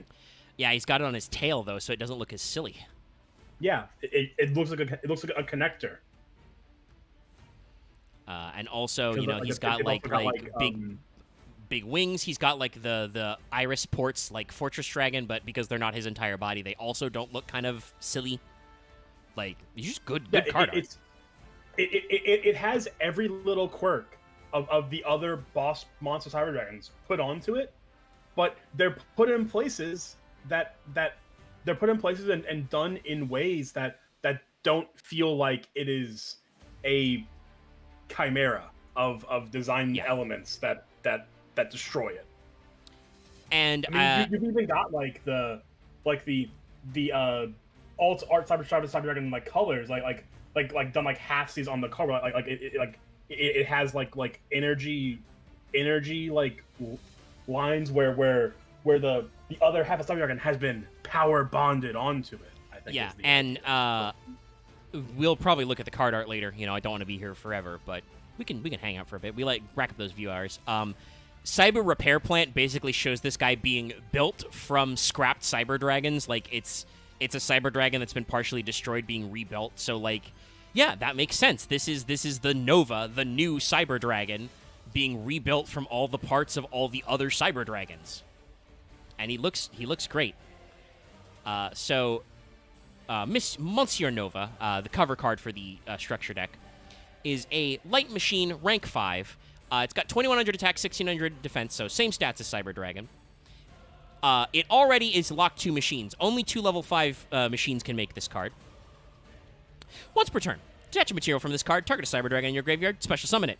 Once again, remember, all the good Cyber Dragon cards, support cards, are Cyber Dragon in graveyard. Also, once per turn, quick effect. Banish 1 Cyber Dragon from your hand or face up from your monster zone. This card gains 2100 attack until the end of this turn. If this card in your possession is sent to the graveyard by an opponent's card effect, special summon a Machine Fusion monster from your extra deck. So, this guy just reborns a Cyber Dragon, which is most of your cards because they count as Cyber Dragon in the graveyard. Because they count as Cyber Dragon, you can quick effect banish them to double this guy's attack. You know, Power Bond-esque for a whole turn. And even if your opponent gets rid of it, you just get to float. Because I believe Twin and End just say they have to be fusion summoned with those materials. They do not say can't be special summoned. Yep. This guy is nasty. Like if Infinity didn't exist, if Cyber Dragon just stopped here with their extra deck experimentation, this would be a pretty good card. Nova would still be crazy. Yeah, Nova would be crazy for the deck. Thing. The thing is, like, Nova's still a great card. Like, this is the thing. Like people forget about it. Nova still does insane shit for the deck. Yeah. I think, unfortunately, basically Nova's role has been replaced by Seeger because as a Link monster, Seeger is way easier to get out. Yeah. But it's still, like, a very functional card. But we have to talk about the card that was arguably a problem, the thing that became... Yeah, so chat, I just want... While Mega pulls up this card, Infinity was held back for a good while in the TCG. Now, you may wonder... Well, I'm going to spoil a bit of Infinity's effect, where you lay it over a level 5 Cyber Dragon or something to some... I believe it's... A level 5... You can also exceed this by using machine. Infinity. By using Nova. So it's only over Nova, but Nova is just any 2 level 5 machines. Now you may wonder, okay, well, Nova's only 2 level 5 light machines. There's no way this card could be broken. There was a Teller Knight Xyz monster. Cannot remember the name off the top of my head now. God damn it. It was like a rank 4 that could get a lot of materials on it. It was like an effect where, like, if you detach 4 materials from this guy, you can just put a rank 5 guy on top of this card. Yeah, there's a rank 4. I also don't remember which one, but there's a rank 4 Teller Knight that can just rank up itself into any light rank 5 because that was supposed to be the Teller Knight gimmick. Now because I am frustrated I can't remember this guy's name. Also, you can tell Infinity was iconic. Ptolemaeus, that sounds right. You can tell Infinity was iconic because he has an alt art, which is his light mode, for lack of a better term. Yeah, Ptolemaeus. If you want to just, I know he's not Cyber Dragon, but to put into perspective, how not even degenerate, how format warping this card was the moment he hit the TCG. So I think Ptolemaeus also has to be discussed in some aspect. Yeah, I just have to figure out how to fucking spell. Ptolemeus. Yeah, the wiki doesn't want to query me on that. Which version of Teller is Ptolemaeus under? It is just Teller Knight, not Teller. It is just Teller Knight Ptolemaeus. Yeah, okay, there we go. That worked. It's not actually it's not a Teller. Oh, I'm gonna have to. That's right. I gotta pull this guy up on Master Duel because this card was only ever printed in like secret rare, so you can't see him in his card scan. He is just a blur. And we've talked about the Teller Knights in full before, but here you can look at the 2 End Dragon arts, and we can pull up Ptolemaeus, which as a comparison. And let me make sure that goes out to the people before I. Yeah, because around the time like when Ptolemaeus was printed, like the set before Infinity came out in the TCG too, so like it was it was not planned by any means, but Ptolemaeus also was like 100% like I definitely think they knew what they were doing when they printed this guy. Yeah. So to read it out, Tellarknight Ptolemaeus is a light warrior Xyz, rank 4. Its stats don't matter, but it does have 2600 defense, so it's got a big booty. Its attack is terrible, though. It is 2+ level 4 monster, so it is completely generic. Once per chain, quick effect, detach 3, special summon from your extra deck 1 Xyz monster that is 1 rank higher than this card, except a number using this card you control as material. This is treated as an Xyz summon, transfer materials to the summon monster. Also, Ptolemaeus, the secret effect detach 7, skip your opponent's next turn. Yeah. And it has a way to do that because in the end phase you can attach Satellar Knights from your extra deck to it as material. But the primary thing is just you get 3 level 4s, the easiest thing to do in rank 4 turbo. You attach them to Ptolemaeus. You turn Ptolemaeus into Nova. You turn Nova into Infinity. Ideally, you would make ideally you summon this with 5 guys, so you would have like a format Infinity. Yeah. You could get some extras.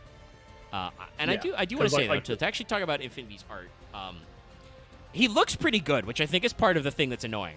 Like, yeah, again, Infinity looks dope. He is a Nova that has just become fully realized. Yeah, they've streamlined out like the asymmetrical stuff to just be like, no, this is just what he looked like. I do want to say it's very interesting, and I wonder if it was intentional. Especially in the alt art where you can see the side of his face, like, looking very similar silhouette to Red Eye's Black Dragon. It does make me wonder if they were thinking about that, because I know that Night Shroud / Atticus used some Red Eye's cards in GX, and he was supposed to be homies with Zane. Like, I don't know if this is supposed to be a little bit of crossover of that, especially because I do believe Flare Metal came out around this time. There could have been some... I don't know if that was intentional, but it may also just be that because they made a Cyber Dragon with, like, black metal, it happens to look that way, which is pretty good. Also, I didn't realize this, and I don't know if it was in on Nova, but I've noticed Infinity has the laser tail from Laser. Yeah, no, like he's got everything on it. Yeah, like it's good. Good design language they got. Which again is why it's kind of annoying that this is just a card you just don't want to fucking see. You can barely see it on the original artwork too. It's in the it's very much like just right there at the bottom, like middle of the card art, but it gets lost in like you see the rest of Infinity, you don't see the tail, but in the alt art it's way more prevalent. Yeah. But in Infinity is a rank 6 Light Machine Xyz. I will say it's 1 saving grace. It still only has 2100 attack and 1600 defense. They did not make it better. But there's a big butt attached to that attack stat. Yeah, there's a way. I will also say they knew you were only summoning this by overlaying on top of Nova. Otherwise, Infinity requires 3 level 6 light machines. I didn't even know if there were, at the time this card came out, there were 3 level 6 light machines that were playable. Let me check. I'm sure there are many, but let's just take a look at light machine level 6 monsters. I know for a fact there weren't any in a Cyber Dragon deck. That's for damn sure. Oh, 100%. No chance. Unless you were doing very funny level modulation bullshit. Yeah. Oh, hey. There is no. I'm looking at them. There are 4 level 6 light machine monsters in the main deck. One is Cyber Barrier Dragon, which you're never going to play. One is a Cypher card that I'm sure we discussed at some point. Cypher Biplane. Even though he's definitely not bi, looking at his card art. It's very rainbow. Constellar Antares. Which... Antares, yeah. He's a Constellar card that... He's not bad, but tribute summons. And the last one, Euphoid. Euphoid, guys. Remember him? Yeah, sure. You're gonna summon 3 Euphoids and overlay for Infinity. That is a sub replay Friday if I've ever seen one. But yeah, so you're going to do the once per turn effect. You can also see some of this by using Nova as material, transfer its materials. I also would not be surprised if the reason there have not been more like level 6 machine monsters printed is because of Infinity. Because the moment they print one playable, you play 3 of it, summon it, make Infinity, and they have to and like. I mean, and we've already learned that, like, being 6 is not actually a stopper because Beatrice has had to go to prison. Like, we've realized that's a problem. Rank 6s are still doable. Hell, I mean, like, I think there are better things to do in your extra deck. Just play Clockwork Knight. Fiendsmith just becomes Cyber Dragon Infinity. Those are all level 6s. Yeah. Just turn them into machines. Fuck them. But as Vesper noted, this deck does have a modulation effect. It's not crazy, but it's just enough to be annoying. This gains 200 attack for each material attached to it. So, like... So for example, if you take a 5-mat Ptolemaeus, detach 3, he's a 2-mat Ptolemaeus with Nova, so he's 3-mat Nova into a 4-mat Infinity, that's 2900 right there. Yeah. On top of it, Infinity can get more materials! Yes, so first of all, once per turn... Soft once per turn, by the way. All of these are soft. It doesn't, which is I think another problem. I don't think anybody actually like tried to turbo this out, but I believe these are all softs. So there is 100% a world where people made multiple Infinity. Yeah. So first of all, once per turn, target one face-up attack position monster on the field attached to this card as material. That's it. That's what it does. Any card on the field. Also, once per turn, when a card effect is activated, detach one material, negate, and destroy. Yep. Chat, we found the problem. We gave Cyber Dragon an Omni. Only anybody can make this Omni. Yeah, like the thing was like when you overlaid into Nova, it was like, okay, only Cedric can make this. Ptolemaeus came out, like I said, like the set before this card was set to release in the TCG, and everyone went, oh no. Oh no. Every single deck can now make Infinity. Yeah. So they pushed Infinity for like 2 years. It came out in Breakers of Shadow. But then they also tucked it into one of them Mega Pack tins at the end of the year as well. So like fairly accessible. It's one of the cards that's in like a Dual Overload, which is a set that has like a shitload of really good cards. That's where everybody's favorite Noodle Fiber premiered. Was that also? No, Imperm was reprinted. Chat, you should know what Infinite Impermanence does, but if you've never looked at it too close, Infinite Impermanence literally shows Infinity on it. Like, it's like turning Infinity's effect into a trap card. It's very funny.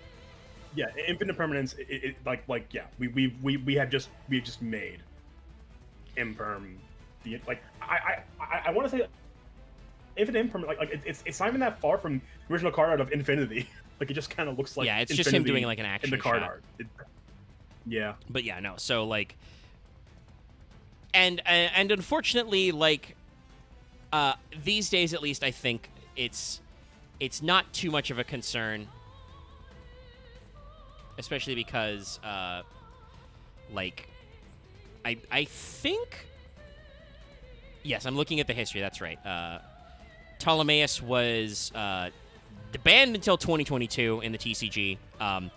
He was banned like a month after they actually printed Infinity. Yeah, like he was around for a decent little bit because he was a funny little guy. Yeah. Just a kooky little dude. And then Infinity hit the TCG, and they went, "Oh, this we gotta deal with this." Yeah, and they threw him in prison until 2022. At which point they were like, "Yeah, you know what? If you want to waste 3 extra deck slots on an Omni Negate, go for it, buddy."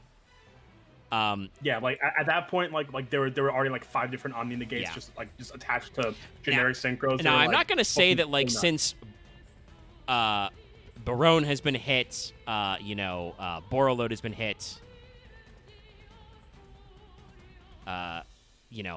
Appaloosa's been hit. I'm not going to say that, like, we don't live in a world where they might put Ptolemaeus back to jail in the TCG because they don't want you to waste 3 extra deck slots to make Infinity. But it's not a problem right now. Similarly, the OCG has kind of, like, danced back and forth.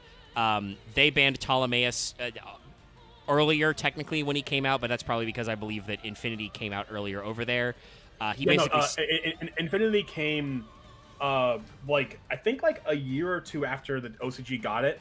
So Ptolemaeus was banned very quickly. Yeah, they hit him much faster over there. Yeah. And they kept him that way until they did the typical OCG thing where, like, in 2023, after the TCG had already unlimited him and showed him there was no problem, he went, like, limit, semi-limit, and eventually went unlimited after, like, 3 lists. So, like, Ptolemaeus is no longer suffering for Infinity's sins, but they just solved that problem by blocking him out for multiple years of just, like, nah.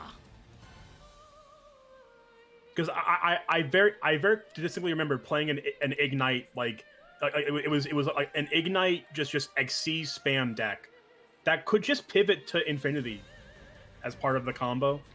Oh, and I remember that, like, that was just a strat people were checking out. Oh, I'm trying to remember what was I think around like 2019, 2020 what were 2 good level 5 machines you could go into Nova? I don't remember, but I remember that, like, that was even with Ptolemaeus banned, like, there were strats back in the day that you would, like, figure out how to do the climb into Infinity if you were playing machines. Well, it's just two. For Nova, it's just 2. Yeah, it's 2 level 5 machines. So, like, I don't. Maybe it was in, like, Earth Machine because they don't have to be light for Nova. Cliffort, Dynamist. Yeah, that's probably it. There's a lot of moves you could do. Yeah. Yeah. But like I said, I'm just going Infinite Track. Basically, anything that played rank level 5 machines could hypothetically make a Nova, which could hypothetically make an Infinity. And like I said before, I think it's sad because, like, especially because Seeger exists, you're never going to make Nova and just let him sit, even though he still has pretty decent effect. You're going to, like, immediately use Nova to rank up into Infinity because Infinity is just that much better. It's a once per turn Omni, you know? It's good. Yeah, like if you are playing if you're playing level 5 machine monsters in your deck, there is no reason to not jam Nova and Infinity if you have the space. Yeah. They're crazy cards. And like I said, I think the only reason why people did stop trying to make that work is, 1, machine decks have not been as hot for a while, but also 2 is just that, like, the reason why, like, for instance, they could unban Ptolemaeus is just that, like, the Ptolemaeus combo is now 3 slots in your extra, whereas, you know, Barone, Apo, Barrel Warlord, etc., where it's just 1 slot. So we'll see in this world where the TCG is realizing that, like, oh, when you have infinite material, 1 card, like, generic 1 card in the extra deck negates, even if they're once per turn, is bad. Because everybody can make at least 1 and more. But also around the same time as Infinity, we got another Chimera tech. We got Rampage Dragon, who is hopefully being phased up into the screen. Galaxy Soldiers, yeah, I think those are machines. Solar Windjammer. There's a few generic stuff you could put in.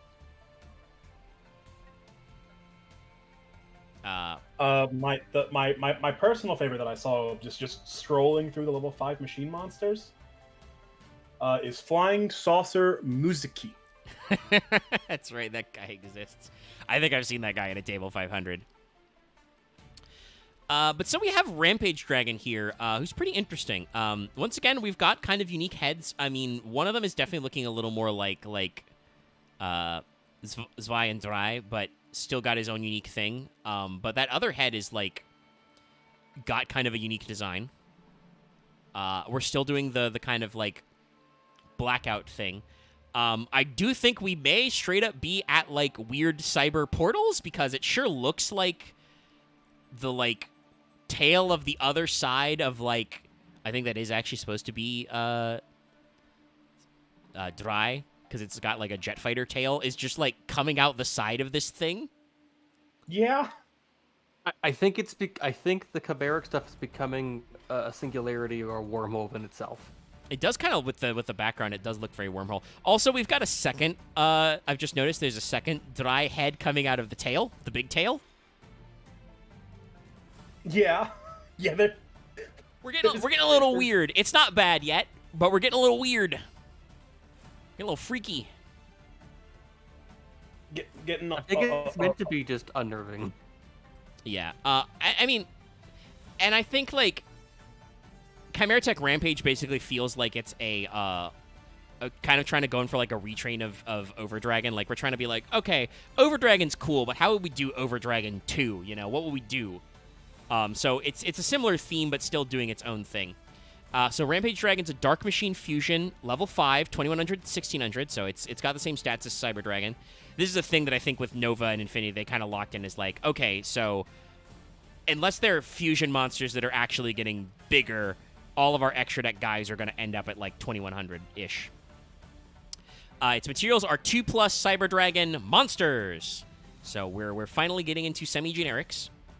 A fusion summon can only be performed with the above fusion materials. When this card is fusion summoned, target spell traps on the field up to the number of fusion materials used for its fusion summon. Destroy them. Wahoo! Once per turn, send 2 Light Machine monsters from your deck to the graveyard. If you do, for each monster sent, it's up to 2, I should say. This card gains 1 additional attack during each battle phase. So yeah, this is just Overdragon 2. It is a multi-spell trap pop. Your opponent has spell traps, get rid of them. And also, you can send Light Machines from your deck to your graveyard, where you probably want to send them anyway, to just give this guy extra attacks. And they are extra attacks that are not on monsters. So hypothetically, you can make them direct. And this guy is both overloadable and power bondable, because you just need 2+ Cyber Dragon monsters, you know? You know, he wasn't good enough. Yeah, so they can scooch him out there. I do want to say that I feel like out of all of the 4 Chimera Techs, Rampage is probably like the one I've seen the least, just because this kind of card is kind of like, when it came out, was a little out of fashion. But he's still a good extra deck option because he is a way to clear back row. And God, chat, let me tell you, you need spell trap removal. It's 2024. You need to play spell trap removal. That doesn't mean that you can't ban Mystic Mine, but you need to play spell trap removal, chat. Yeah, I mean, like, I don't know what else to tell you. It is how it is. In my Centurion deck, I am playing in the Dual Triangle Festival right now. I play as an 8 Scrap Dragon so that I can pop back row. I have spot removal. That's it, because none of the other cards I play do that. You need it. You need it as an option. Sometimes it's just like that. Like, so Rampage Dragon as being a up to materials used back row pop, very powerful, very flexible. I like how they've designed it so that it's not a guaranteed OTK if it gets made, but can be a powerful OTK tool. Just like I said, because it's not you summon Rampage Dragon, you auto win, I don't think I have seen it as much as the other Chimera Techs. But still, good card, good looking guy. But also, we have a relatively late edition, but still before Cyber Dragons got their own Link monster. I feel like this was the strat they used. We have Chimera Tech Mega Fleet Dragon. We'll be pulling up shortly. Because I have to look at the card art to copy and paste it into the stream screen. I've had to see him already. I am a little disappointed. I think he looks better than Fortress Dragon, but unfortunately Mega Fleet's card art is just... what if we gave Fortress Dragon wings? It's just kind of all it is. He has some extra wrinkles, but that's about it. He's still kind of purple. He's got some gold now, which is cool. You know, I like this better. Yeah, I think it's a more dynamic shot. Like, honestly, I guess if the only thing this is, you know, Fortress Dragon, but cooler, that's fine. We already said that Fortress was kind of, you know, a 50-50, so just being, like, we added some extra details, that's okay. And once again, killer background work. Like, look at the shading on those clouds. Yeah. So, despite how, like, holy halo this is still a dark machine fusion. Chimera Techs have to be dark fusions. It's a level 10 machine fusion. It's 0/0. It's 1 Cyber Dragon monster, 1+ monsters in the EMZ. Can't be used as fusion material. Must first be fusion summoned by sending the above cards from either field to the graveyard.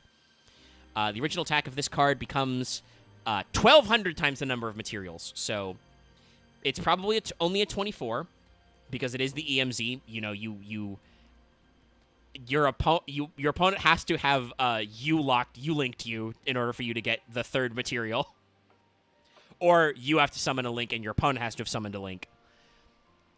But still just, especially considering, remember, like I said, I haven't talked about the Cyber Dragon Link yet. This came out relatively early in Vrains, like 2017, like the first couple of years here. Every deck has to be playing out of the EMZ. So, like, this is just anything. You put anything in the EMZ, and your opponent summons a Cyber Dragon, nom. It's mine now. Yes, your guy is mine now. He's become my monster. And now that we're in MR, revision, the 5th Master Rule, and you don't have to use your fusion monsters in the EMZ, that makes this guy just better, because you can just play him in your normal monster zones and eat the EMZs. Like I said, you could use this too if you somehow did fuck up your zones and your opponent has a Link out. You could make this guy a 3-mat and unclog your EMZ. It's just a great utility card.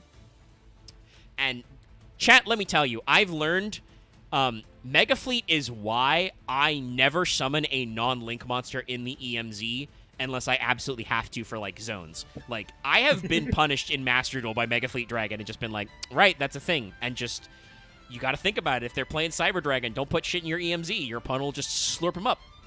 This guy is just an asshole. Yeah. That I have to constantly worry about. Yeah. But, like, honestly, like, as like Cyber Dragon's unique form of removal, I don't think that's bad. It's just one of those things where it's like, shit, I gotta think about that now. But then in 2018, and there was a Cyber Strike structure deck as well. It got some of these reprinted. They printed a pack called Cybernetic Horizon because we like to do references. That included and set up a whole bunch of new Cyber Dragon cards, which are kind of the last gasp of, like, the big Cyber Dragon support monsters. Now let me double check how long I've been clocking. We're about 3 hours. I really wanted to talk about like all of their possible spells. We'll probably skip it. I should mention later, like, Emergency and Repair Plant, because they're really good. But a decent number of their cards are kind of blech. But we are getting on, and we still have, like, 6 or 7 monsters to talk about. So we'll probably skimp on the spell traps. Maybe if we do like Cyber Darks, like, next week or the first week in November or whatever, I'll also hit back the Cyber spell trap stuff, because a lot of those can be used interchangeably as well. But, we don't want to be here forever. Even though I will say that I think... Yeah, we're still... my stream's still a little gooey, but we're dropping less frames than I did on Monday. So, improvement, I guess. I don't know if that's just because there's less video intensity, but it's a good experiment. So this is Herz. I mentioned before, Herz just means heart in German, so it's kind of like a retrain of Core. And he kind of looks like it. He's like, what if Cyber Dragon Core was, like, made by Apple, I want to say. Like, I mentioned this before. Yeah. Core was very, like, ominous. Like, Herz is not that. Like, he's got this gentle, like, bluish-white lighting, big fucking god rays from, like, way above, It still has a level of ominous to to kind of like just the vibe, but it does not feel menacing. Yeah. And I think his head is roughly the same design as Core as well, but he's got, like, the little hexagonal design as well. So, like, looking good. Herz is a light machine level 1, 100/100, so it's a machine dupe target also, and also is a 1-for-1 target. We're just narrowing the field, chat. Konami is like, I know what this card needs. This card's name becomes Cyber Dragon on the field or graveyard. You can also use one of the following effects once per turn, and only once that turn. We've discovered hard once per turns. If this card is specialed, you can make this card become level 5 until the end of this turn. You're locked, except for machines, though. So you're machine locked, but you can make it level 5. If this card's sent to the graveyard, add one other Cyber Dragon from your deck or graveyard to your hand. I like that they have to say other because this card's name is still Cyber Dragon in the graveyard. But yeah, Yep. Considering that this is about when Cyber Dragons got a Link monster, very good graveyard effect. But, like, you could, hypothetically, for instance, normal summon a hers, machine dupe, special summon 2 more. Actually, no, I don't think you can do that because you can't think you can use the original name. But there are tricks that you can special summon from graveyard to make them become 5s. And then there's ways around it. There are other ways to get machines out of your hand. So there's a lot of funny ways. And like I said, you can 1-for-1 it, so that could work as special Sidra, 1-for-1 hers. There, you've got Nova and you've got Infinity. It's like very, very simple combos. And if it's sent to your graveyard, if it's sent to your graveyard, you can search later. It is hard per once and only once that turn. But if it's used as link material because you normaled it, or it's detached as material from some sort of Xyz monster, you just get to add another Cyber Dragon from your deck or graveyard. Just recycle whatever you like.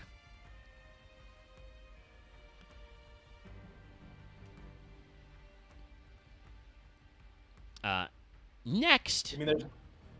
Good. It's good. It's cool. Yeah. It's fun. Hers is good. Next, which I'm saying as a joke, is Cyber Dragon Naxter, which, as I said before, Naxter is German for next. And I think it's got an umlaut over the A, so I think you are supposed to put a little in there. Naxter. But if you're Douglas Zeef, you would say Natchster. I will say the OCG pronunciation is a little funny because it's Cyber Dragon Nexter. So it's almost sounds like a Nexter. Considering it's called Next, this guy's pretty interesting. He's a little more like organic than some of the other Cyber Dragons. Like he's got kind of a squiggly little noodle body. Yeah, I mean, like for a Sidra, like every Sidra has been very segmented, like very clearly machine. This guy just feels goopy, like futuristic tech goop. He's very noodly. Like he still has enough of the design that you can tell it's supposed to be a Sidra because he's got like the hexagonal patterns on his body and he's got his own unique head. And he's got that kind of like whitish light blue that hers does, but he's also got little hexagonal wings. Those are cute. And so like it's a little bit of a different look, but I appreciate that every Cyber Dragon basically does have a unique silhouette. This is another level 1 light machine, 200. Twice as strong as hers. Name becomes Cyber Dragon on the field or graveyard. This is your funny haha extend to your starty man. You can discard one other monster, special summon this card from your hand. If this card's normaled or specialed, target a machine monster with 2100 attack or defense in your graveyard, special summon it. You can't special summon monsters the rest of this turn except machines. You can use each effect of Noxter once per turn. So this is just this is the hand debricker. Discard a machine with 2100 attack or defense, and then you can instantly summon the back with Noxter. It works if you like already have guys in your graveyard and you normal summon him. It's just extra stuff. Works if he's not in your hand, and like I said, you pitch a monster for 1-for-1. Like just good shit, good starters here. Get more guys, get more boys, get more bodies.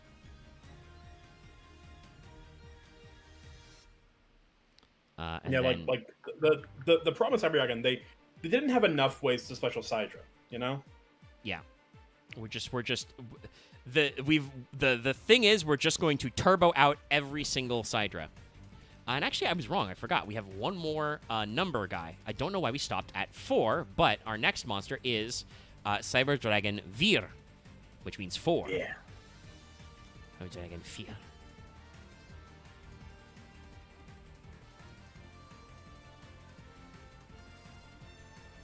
And I want to say this guy is like, I think out of all the numbered ones, I think this one is my favorite. Because this guy's just built out of good angles. Like, it's segmented almost like a vertebrae, which is very interesting, but still very mechanical. It feels much more snake-like than dragon. Yeah.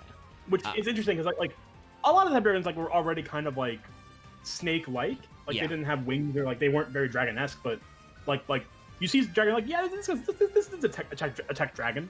I can buy that. But this one is like, no, this is a snake. But it still has some good lines. Like, it's got, kind of a middle point of its body has that kind of, like, interesting jet fins. And its tail, is, with the extra purple lines is very interesting. Kind of like almost like the fletchings on, like, an arrow or a dart. Yeah. But you can tell he's still cyber because he's got, purple computer lines on the black parts of his body. Very good looking. And also, again, just killer background work with, like, the light and dark contrast. And very good highlight color selection. So, Vir is another light machine, level 4, as most of the numbered ones are. 1100 attack, 1600 defense. Becomes Cyber Dragon on the field or graveyard. If you normal or special summon Cyber Dragon, except during the damage step, special this card from your hand to defense position. Remember that all of your good Cyber Dragon support cards count as Cyber Dragon on the field, so when they are normal summoned, they become Cyber Dragon. Another free body. This guy is a free body literally whenever. We need more. Also, each Cyber Dragon you control gains 500 attack and defense. So not inconsequential, but funny. Yes. So that means that regular Cydras are all...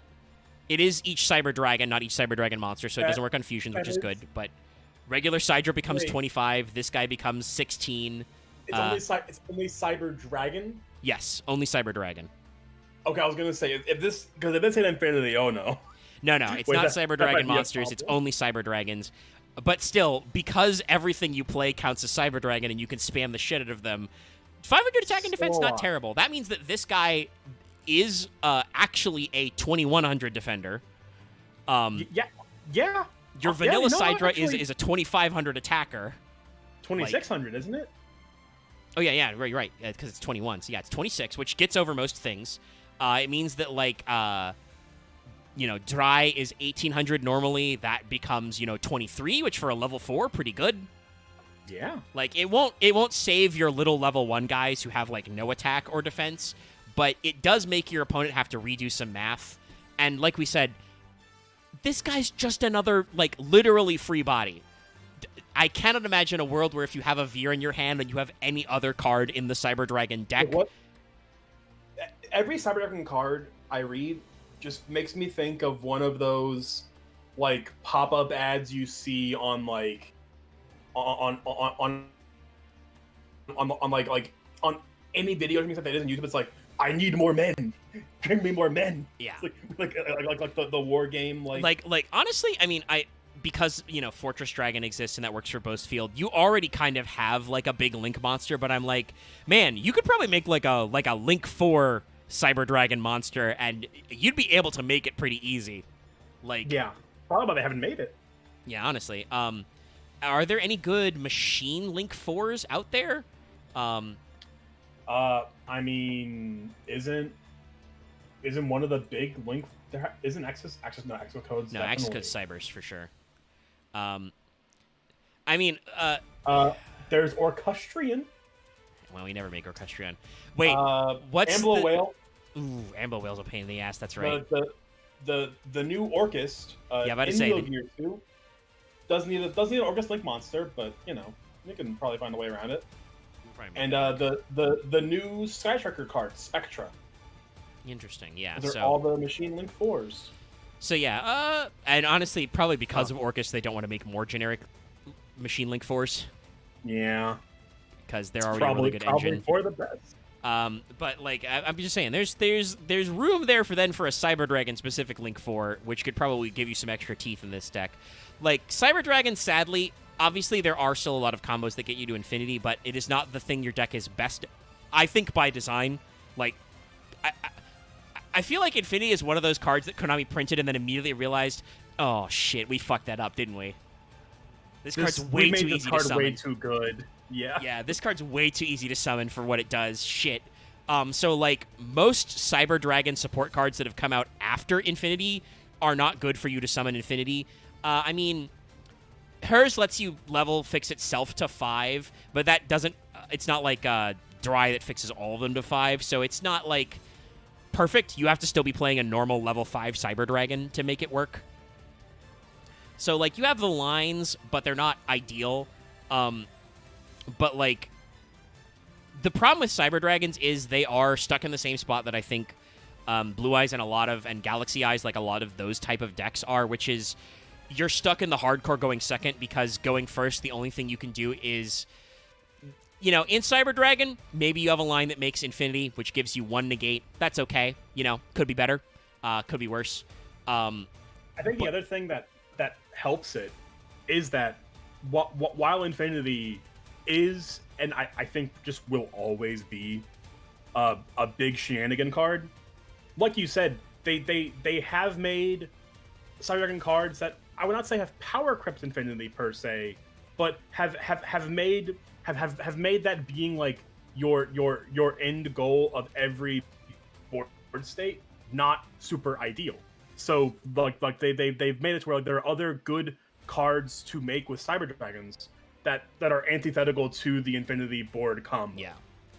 But unfortunately, I think that going first, Infinity is probably your best end board currently in this deck, yeah, 100%. Which is like why Cyber Dragons are sadly still just like a pet deck. They are you run into them on ladder on Master Duel, and they are a locals legend, a weekend warrior type deck. I mean, it's like realistically, like what other first turn play does Cyber Dragon have? I think we may see what they thought would be the replacement later with Eternity Dragon, but he's just not that good. Yeah, like they're an OTK deck. Like Cyber Dragon has plenty of options, has plenty of decks, but at the end of the day, they're an OTK deck that's designed to summon a big asshole and murder you. And God knows they have so many ways to do that. Like, I think maybe even more so than Galaxy, Cyber Dragon has even Tenpai. Oh, I mean, Tenpai has very linear combos. Their main goal is just in main phase 1, you go, no, can't touch me. Do you have anything that can activate in battle phase? No, get fucked. Sidra has multiple plays between like, Rampage blows up spell traps. Mega Fleet clears the EMZ. Fortress clears, machine monsters, stuff like that. Like, you have multiple ways to eat your opponent's board. You can make big guys that attack multiple monsters. Like, it's just very easy to make cards that outboards in Cyber Dragon. Galaxy strat is usually just like, they have a couple of tricks where they like steal your opponent's monsters and stuff. But Galaxy is mostly just like, hey, what if I made just a really, really big guy? Like an unbelievably large man. One good example to kind of showcase it. The Sidra mirror is horrendous. It is quite literally whoever wins the die roll wins. Wins the set, because game 1, whoever wins second whoever goes second wins.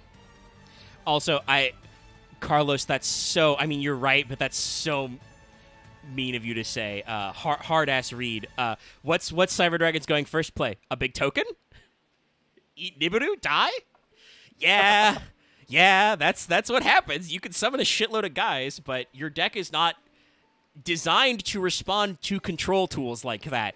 Cyber Dragon is designed to be played into a board state, and so your opponent, like, you are supposed to break boards. You do not break boards, or you do not play through a broken board. So the card we've pulled up now is Cyber Pharaohs. Very clearly, like, a little lighthouse thing that's Cyber. I dig it. And the way it's segmented kind of does look like a Cyber Dragon, so that's cute. This is another light machine level 1, but it's 0 attack, 2100 defense. Again, big booty. You can special summon this card from your hand by tributing a machine monster. What was that? Sorry? This is a monster? Yeah, this is a monster card. I assume this was a spell card looking at this. No, this is a monster card. You can special summon it by tributing one machine monster. Once returned during your main phase, fusion summon a machine fusion monster for your extra deck using monster from your hand and or field as material. There it is.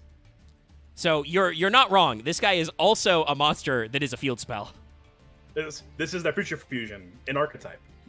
Also, when a fusion monster you control is destroyed by battle, banish this card. You can banish this card from your graveyard. Add a power bond from your deck to your hand. You can only use this effect once per turn. Why not? Yeah, it's not the greatest power bond searcher, but this is like, this is Konami going like, okay, we need a couple things that search power bond in this Cyber Dragon deck. They kind of need that shit. So like, it gives you a funny clapback. Like, if your opponent outs your big fucking fusion dumbass, you're like, guess what? I'll do it again. Fucking do it again. And being a light machine level 1 monster with 0 attack that basically has the... This is a level 1? Yes, this is a level 1 light machine with 0 attack and 2100 defense that has a special summon condition, and is just a poly on legs. Like, there are so many fucking ways to search this guy or summon this guy, so, like... Just 1-for-1 this fucker. Yeah, no, and then, hey, I've got poly. Soft once per turn. I can fusion summon from using my hand or field. So yeah, no. I don't know how much play Pharaoh sees, but it's one of those cards where like we're in the phase where Konami is just printing one card that does like 5 things that you all like. Like we're just in the zone of like, well, Cyber Dragon still isn't winning tournaments, so we can give them literally anything. You know, this is the joke I make of like. Eventually, like, we're gonna come out with support for like Ally of Justice, which is just like, oh, and actually, I think you know, the Gen X over 0 or whatever they printed is kind of like that. But I'm like, we're eventually gonna get a Hidden Arsenal 1 archetype card that just says, special summon a gun to your hand, quick effect, kill your opponent, like, and they still won't get tops. Like the deck could literally say your opponent is legally required to have a heart attack or they have to forfeit because it's a legal game state. You still won't win with Naturia, chat. It won't happen. What? They could make a Naturia card that they could make a Naturia like an almost one monster that just says, "Guys, I'm sorry, but we have to test. Still find some people to test this on." How? What do you mean? We can't. No, I'm just saying, yeah. like you could write a card that says quick effect. Your opponent has a heart attack, and if they don't have a heart attack, that's an illegal game state, right? They're not complying with the order and have to forfeit. But it won't do anything. Yes, it wouldn't be that easy. No, you have to have some other requirement to do that. Omega, what would happen? They have to accept the concept of having a heart attack. Yeah, I guess. It's like the handshake. They would just say, "Sure, I'll have a heart attack right now," and then you're like, "Shit, I didn't win." So like, no, yeah. when she goes, she has to go. But like I said, like, there are points of like there are some archetypes that are just so like, unfortunately, just not doing something that is meta that Konami can give them cards that do anything. Cyber Ferris is one of those cards. This card is a level 1 light machine with 0 attack, so it's machine doable. It's 1-for-1able. It literally says you can special summon this card from your hand by tributing 1 machine monster, any period. And it's just a fusion spell, like, God. I'm still on the gun thing. I'm sorry. I know. It's. I think I've made a joke to that effect before, but it's very funny. But I think this. We legally can't shoot people over a game, but we can stab people in the hand so they only can play with 1 hand. I don't think you can actually do that part either, but yeah. Light Force sword, but it's just an actual knife. Your hand. It's the table. Probably have to pay for that table. Also, sorry, Chad. I mean, at some point in the anime and manga, Kaiba definitely throws a card that embeds itself into a guy's hand. Yeah, it's funny these cards are, like, in real life made of cardboard unless they're, like, super laminated. Like, they're definitely supposed to be pretty tough. Even though Kaiba does rip that one Blue Eyes up. Like, they... In the anime, he, like, jams the hammers of somebody's guns with a card. This is technically filler. But one of the Orichalcos guys, the guy who plays the Guardians, his cards end up in the ocean and are still perfectly fine. Like it's implied that like he shipwrecked, was in the water for a good while, had to swim to shore with his cards, and they were perfectly fine. So what you're saying is that when he's an adult and he's rich from all his card game money, Yugi just needs to rent a submarine, probably from Mako Tsunami, and he can get Exodia back? No, like, what he has to build a submarine out of all of Mako's fish cards. It'd be funny. He just follows the boat route and goes back, and on the ocean floor is just waiting Exodia. Yeah. But yeah, and I've pulled up our next card. This is Seeger, Cyber Dragon Seeger. Seeger in this case means winner or victor. Which is kind of funny because this card is hard to, like, it's not actually your win the game tool, but it's a pretty good tool. Considering this is a Link monster, I do like how cybery this Cyber Dragon is. Yeah. Yeah, like he's like a he's an upgraded Hertz, right? Basically. Yeah, definitely got the same look as like Hertz. And he's got like a little cyber halo around his head. That's cool. And I like that he's like in the computer. Like you can see, you know, the infinite stretching like motherboards and shit above him. So like good art direction. Seeger is, you know, we finally gave the archetype a Link to. Funnily enough, it does not have the corner arrows. They gave it, you know, left and center arrows. So they were thinking about how easy it is to spam Cyber Dragon monsters to not make you just make infinite Link material forever. But Seeger is a Link 2, Light Machine Link, 2100 attack, 2 machine monsters, including Cyber Dragon. So semi-generic, especially because Cyber Dragon is the easiest monster in the world to name dupe. Also, Seeger's name becomes Cyber Dragon while in the field or in the graveyard. Why wouldn't it? So I wasn't sure if Seeger did have that effect, so that does mean with Veer, it does also, this can be 26 as well. During each battle phase, if this card is not declared an attack, quick effect, target one machine monster you control with 2100 or more attack. For the rest of this turn, that monster gains 2100 attack and defense, and neither player takes battle damage from attacks involving this monster. Not that monster, this monster. You're going to use this effect of Seeger once per turn. So, Seeger can just be your, like, it's not quite as good, but it's effectively like your Utopia the Lightning type situation. You can just make him 42 and probably run over any problematic asshole monster your opponent has. You don't do battle damage, but you can out them by battle that way. What you're supposed to do, I think, is you're supposed to somehow set up a combo where you can Link summon Seeger and then also fusion summon into an End Dragon or a Twin or whatever, and then give them 2100 attack and just make them even bigger, stonkier. So, like, it can win you the game.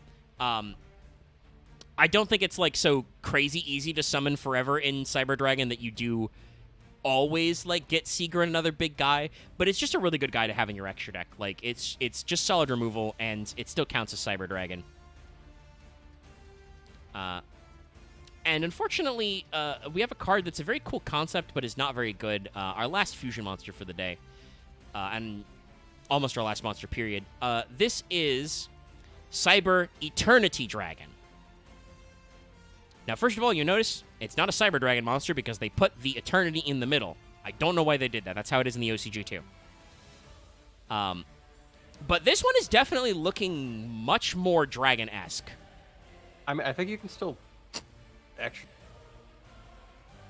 Well,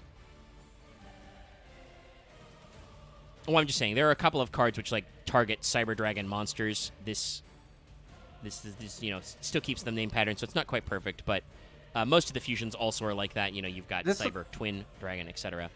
It's got like if you look at the all the way back, it reminds me of like not an Immortal Dragon, but like I guess Pearl Dragon and like that kind of thing. Yeah, but, yeah. I don't think I've ever seen this card before. It's because sadly he's kind of bad, like, but he's neat looking. He's really, really long, and I like that. He's kind of like up in space, which again, because they kind of like have this sub theme of the constellation Draco, it's cool. He is a lot more dragony because he's got like, notice how he's got like 2 like canards on the tip of his nose, which are like a giant like dragon mustache or whiskers. I like. And he's just, you know, silver and gold. It's a really good color scheme. So like, he looks pretty cool. Sadly, this is to End Dragon what Barrier Dragon is to normal Sidra. It's the weird defensive one. Like I said, I think they wanted to make this like the other control option, but it doesn't quite work. Eternity Dragon is a level 10 light machine fusion, 2800 attack, 4000 defense. Its materials are 1 Cyber Dragon monster, 2 machine monsters, so it's still 3-mat, but it's more generic than End. If you have a machine fusion monsters in your graveyard, your opponent can't target this with card effects. It cannot be destroyed by your opponent's card effects. if this fusion summon card you control is sent to your graveyard by an opponent's card, special summon 1 Cyber Dragon from your hand, deck, or graveyard. You can banish this card from your graveyard. This turn, your opponent cannot target fusion monsters you control with card effects, and they can't be destroyed by your opponent's card effects. So it's a interesting suite of effects.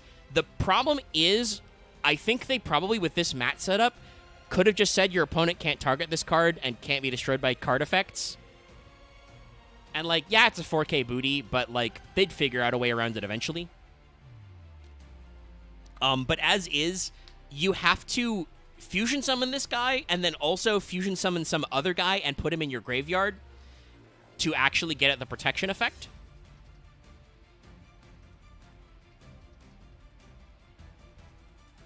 I mean, with Power Bond, he does go up to 56 again, which is pretty good numbers. But, like, it's still one of those things where, like, to get protection, you know, you have to have cards. And then if your opponent does get rid of him, you just get to summon a Cyber Dragon back. Though, again, that could be Seeger. Seeger counts in the graveyard, so, like, you've got some tricks. And its banish effect is neat. Good. I just enjoy the thing of, after a point, certain machines just kind of become more of, like, transcendent beings kind of thing. I feel like it's kind of what it's going for. Oh yeah, it's definitely going for that, which is a thing they do with some other archetypes, but I do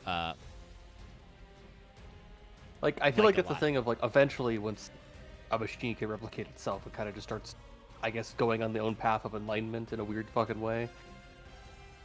Yeah, and you know, it does have, like, eternity, etc. So, like, they're doing some stuff. We appreciate this. The main problem, like I said, is just I get what they wanted to do because, like, you don't want to just make it a towers at a 4K ass, because that's really hard to get rid of. But requiring you to have a machine fusion in your graveyard means you have to basically, like, start fusion summoning twice. So it's a decent attempt to give, like, Cyber Dragon a going first play, but it demands a lot of resources. And I think just what happens instead is that most Cyber Dragon players are just like, I'll just go second. I mean, yeah, like we were saying, like there just is zero incentive for Cybers to ever want to go first. They like, just I appreciate the effort with Eternity Dragon. It's really cool. It's just a little too finicky to, like, actually, like, work out. Like, I think a, like, Link 3, like, guy would probably be better. Like, something up one step up from Seeger, who has some kind of, like, vague control effect or just, you know, board spamming effect. Like, if this card is sent to your graveyard, summon up to 3 Cyber Dragons from your graveyard, you know, just like, well, hey, opponent, if you get rid of this guy, he's just going to float into 3 more guys you got to get rid of, you know, something like that. Like, something to, like, let them last another turn, but it's just, it's cool, but it's not doing enough. It's neat. It's a funny little guy, but yeah, like you said, like there's and like I said, I deeply appreciate that the Konami, like, looked at Infinity and went, we cannot make turboing Infinity, like, the only option this deck has for going first. Nobody likes that.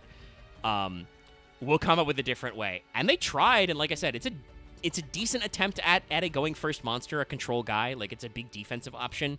The problem, like I said, is just that because its effect only procs when you have a machine fusion engrave, you need to have a really good going first hand and not get interrupted to make this guy and have it be protected and not just be a 4K booty that your opponent can just get rid of. Its second and third effect do still work even if you don't get those parts out, you know, so, like, it is a 4K asshole your opponent probably has to use removal on, and then it floats into a Cyber Dragon, which could be good. And, you know, its banished effect to just be like, nah, you can't fuck with my machine fusions. That's good. You know, I in the hybrid Cyber style deck that includes Cyber Darks, you have several ways to send monsters from your extra deck, so you can just bin Eternity Dragon for, like, the protection effect. That's neat. But I don't, like I said, I don't think it does quite enough. Yeah, you need to, like, get in there, and there's some tricks. This is our last one, which I forgot about entirely, but was reminded when I looked up attachment Yeah, or it's Armored our Cybern. retrain Cybern. Yes, this is Attachment Cybern, which is not a union, and also not a machine. This is a dragon, chat. Huh? What? Sorry, What? what? This is a dragon. This is a light dragon level 3. Uh-huh. Huh. So this was a card that was included in the second Cyber structure deck, which was not really a Cyber Dragon structure deck, but was much more about making Cyber Darks much more consistent. So this is Hang on. one of their weird bridge cards they came up with. I just realized something about this guy. Yeah? He's just Cybern flipped upside down. Yeah, basically. They didn't want to do too much effort. Like they gave him more, like they gave him extra wings, but like the Cybern part is just they flipped him upside down and then gave his bottom side parts on the top. Yeah. This is a light dragon level 3 with 1600 attack, so you no longer need to play Horn Dragon in Cyber Darks. Yippee! 800 defense. You can target a dragon or machine cyber monster you control. Equip this card from your hand or field to it, which is very funny to me that they didn't make this a union monster as well. They just made it a free equip guy. While this is an equip card, the monster gains 600 attack. If this card's sent to the graveyard while it's equipped to a monster, target one other dragon or machine cyber monster in your graveyard, special summon it. You can only use this effect of Cybern once per turn. So, again, very obviously meant to go in Cyber Darks, being a dragon level 3 with an equip effect. But it still works with your machine-type Cyber, so you can still tech this into your Cyber Dragon deck, and it does let you recycle guys from your graveyard, and also does give you an attack boost. So it's not a useless card, but it's definitely feels like they were just like, oh man, Armored Cybern was a neat concept that we never did anything with because Union monsters are ass. What if we just made it again? Alternatively, Konami saw that every Cyberdark deck, since forever was like playing 3 of Horn Dragon because it was the best level 3 dragon monster you could send, and they were just like, okay, guys, we'll give you an in-archetype card. We'll give you an effect monster that does the thing. In quotations, but Yeah. it's It's not itself a definitely cyber, but it works with dragon or machine cybers. So we'll give you a card at least that combos into your theme. Yeah, it is not a Cyberdark card, but it's definitely meant to facilitate the archetype. So it's like it's a level 3 dragon with card. with an equip effect that works on dragons or machines. So it's clearly meant to go in the deck. It is a support card. But again, it's just so funny. Level 3s are usually what they want. Yes, the reason why Horn Dragon is a target is because the Cyberdarks that equip from Grave have to equip a level 3 or lower dragon monster, I believe. It's only their fusion monsters that can equip. Yeah, don't they? Yeah, and they gain the attack. So that's why Horn Dragon was a vanilla dragon level 3 with 1600 attack. So it was like the best target. Okay, I just had a weird thought. Why have they not done like a light and darkness dragon, but it's Cyber Dragon and Cyber Darks together? I mean, they kind of have done that dragon? with Cyber Dark End Dragon, because that's End and Cyber Dark, but that's very much meant to be Cyber Darkness Dragon, but with End Dragon equipped. So yeah, I think that's the visual theme that the Xyz monsters are going for. That's supposed to be like how Nova and Infinity work. But again, like we said, Konami very quickly realized just how much of a problem Infinity could be, and they've kind of stepped away from that sub-theme of the archetype. Yeah, like they've never outright banned Infinity, I don't think, but they had just made the deck. They had designed the deck sort of like around not doing that line every game. And like I said, like Eternity Dragon feels like they're trying to be like, okay, shit, we have to give you an option for if you go first, and it can't be Infinity because we don't want to make a deck that's just Infinity Turbo. What the fuck do we do? Towers? A defensive Cyber End Dragon? I guess it works. But yeah, so Cybern is clearly support. Oh yeah, the plan is like the new Cyber Darks next time, but I believe we might try to do a cube next week if we can. If we can, we want a cube because I like the cube, and like I said, the stream hasn't been the best, but the percentage of dropped frames is lower. It's only about 36%. It didn't go over 50%. It actually stopped going up at some point. So it's still not perfect, but it is a little better today, so it does definitely seem to me that it's just like whatever shit is going on, it gets a little fussy. We're also skipping spell traps. I will probably save those for the eventual, like, it might be a couple weeks from now we do Cyber Darks just for the heck of it, but it is kind of like all of the latest legacy support that's actually out for Cyberstyle is focused on the Cyberdark bridge, so it's important to talk about. But they also did come out with a weird, funny card that's a V-Jump promo, so it's not super good. This isn't out in the TCG yet, but is in Master Duel, funnily enough. It's one of those cards. So this is where we're going to end it with Overload Future Fusion. What? Yeah, Overload Future Fusion. I knew. Which, by the way, its name in Okay, Japanese okay. is super funny. This is... I have seen this card before. Yeah, Cho Mirai Yugo, Oba Future Fusion, Future Fusion, Super Future Fusion, Over Future Fusion.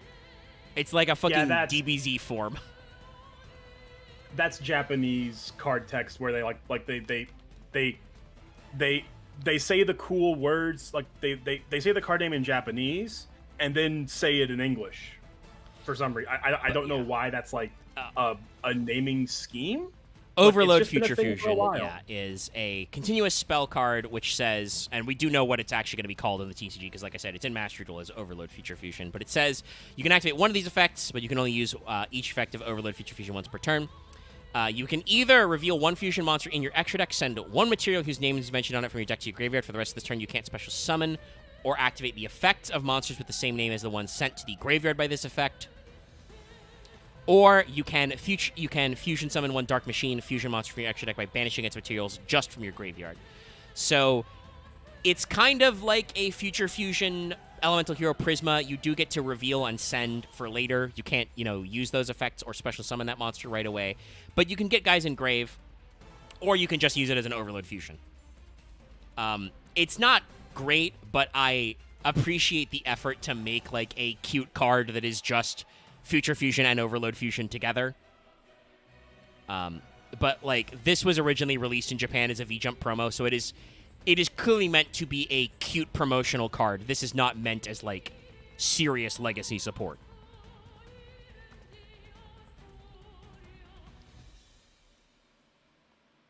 Yeah, the Pharaohs is kind of like built into the top, I think, on top of the tower. And it's really good looking, like that star effect they've got on the Overload.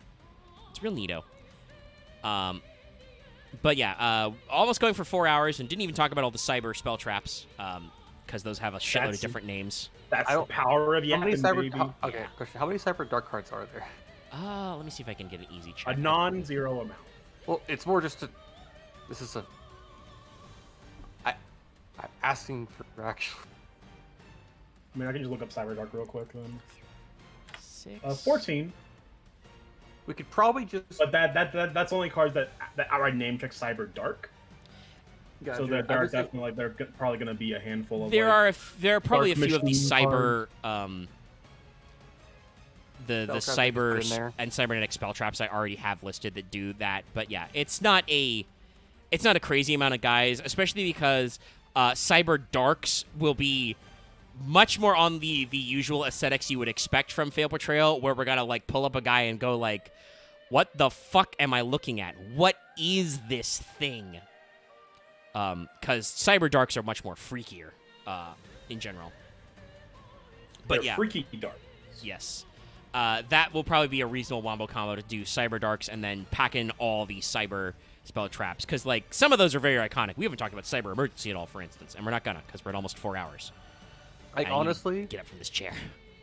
This visit to the cyber to the cyber research lab was cool, and now we're gonna go to the weird demon world cyber research lab.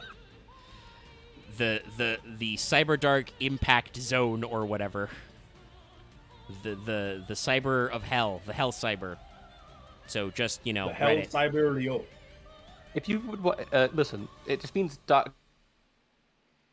Hell ran it. Actual guy. But all right, we're gonna wrap up here. So this was your Patreon poll for the month. We'll rig up another poll. I have a couple of weeks to work on it. Thank God. So I don't have to try and rip it out immediately. which is good. And like I said, depending on how things are going, we're going to probably try and cube next week if we got enough people. You know, like I said, Loth had a last-minute cancellation, so it was good to go forward on this as well. But we want more people for cubes. And we do like cubing, like I said, even if the stream gets a little titchy.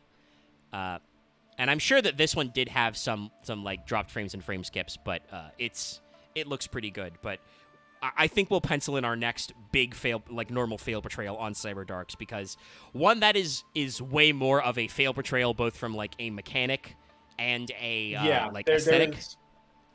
Like we didn't really talk about this. Sidra was a legitimate deck back in the GX era. It was a good deck, and it has been rogue playable multiple times in its lifespan.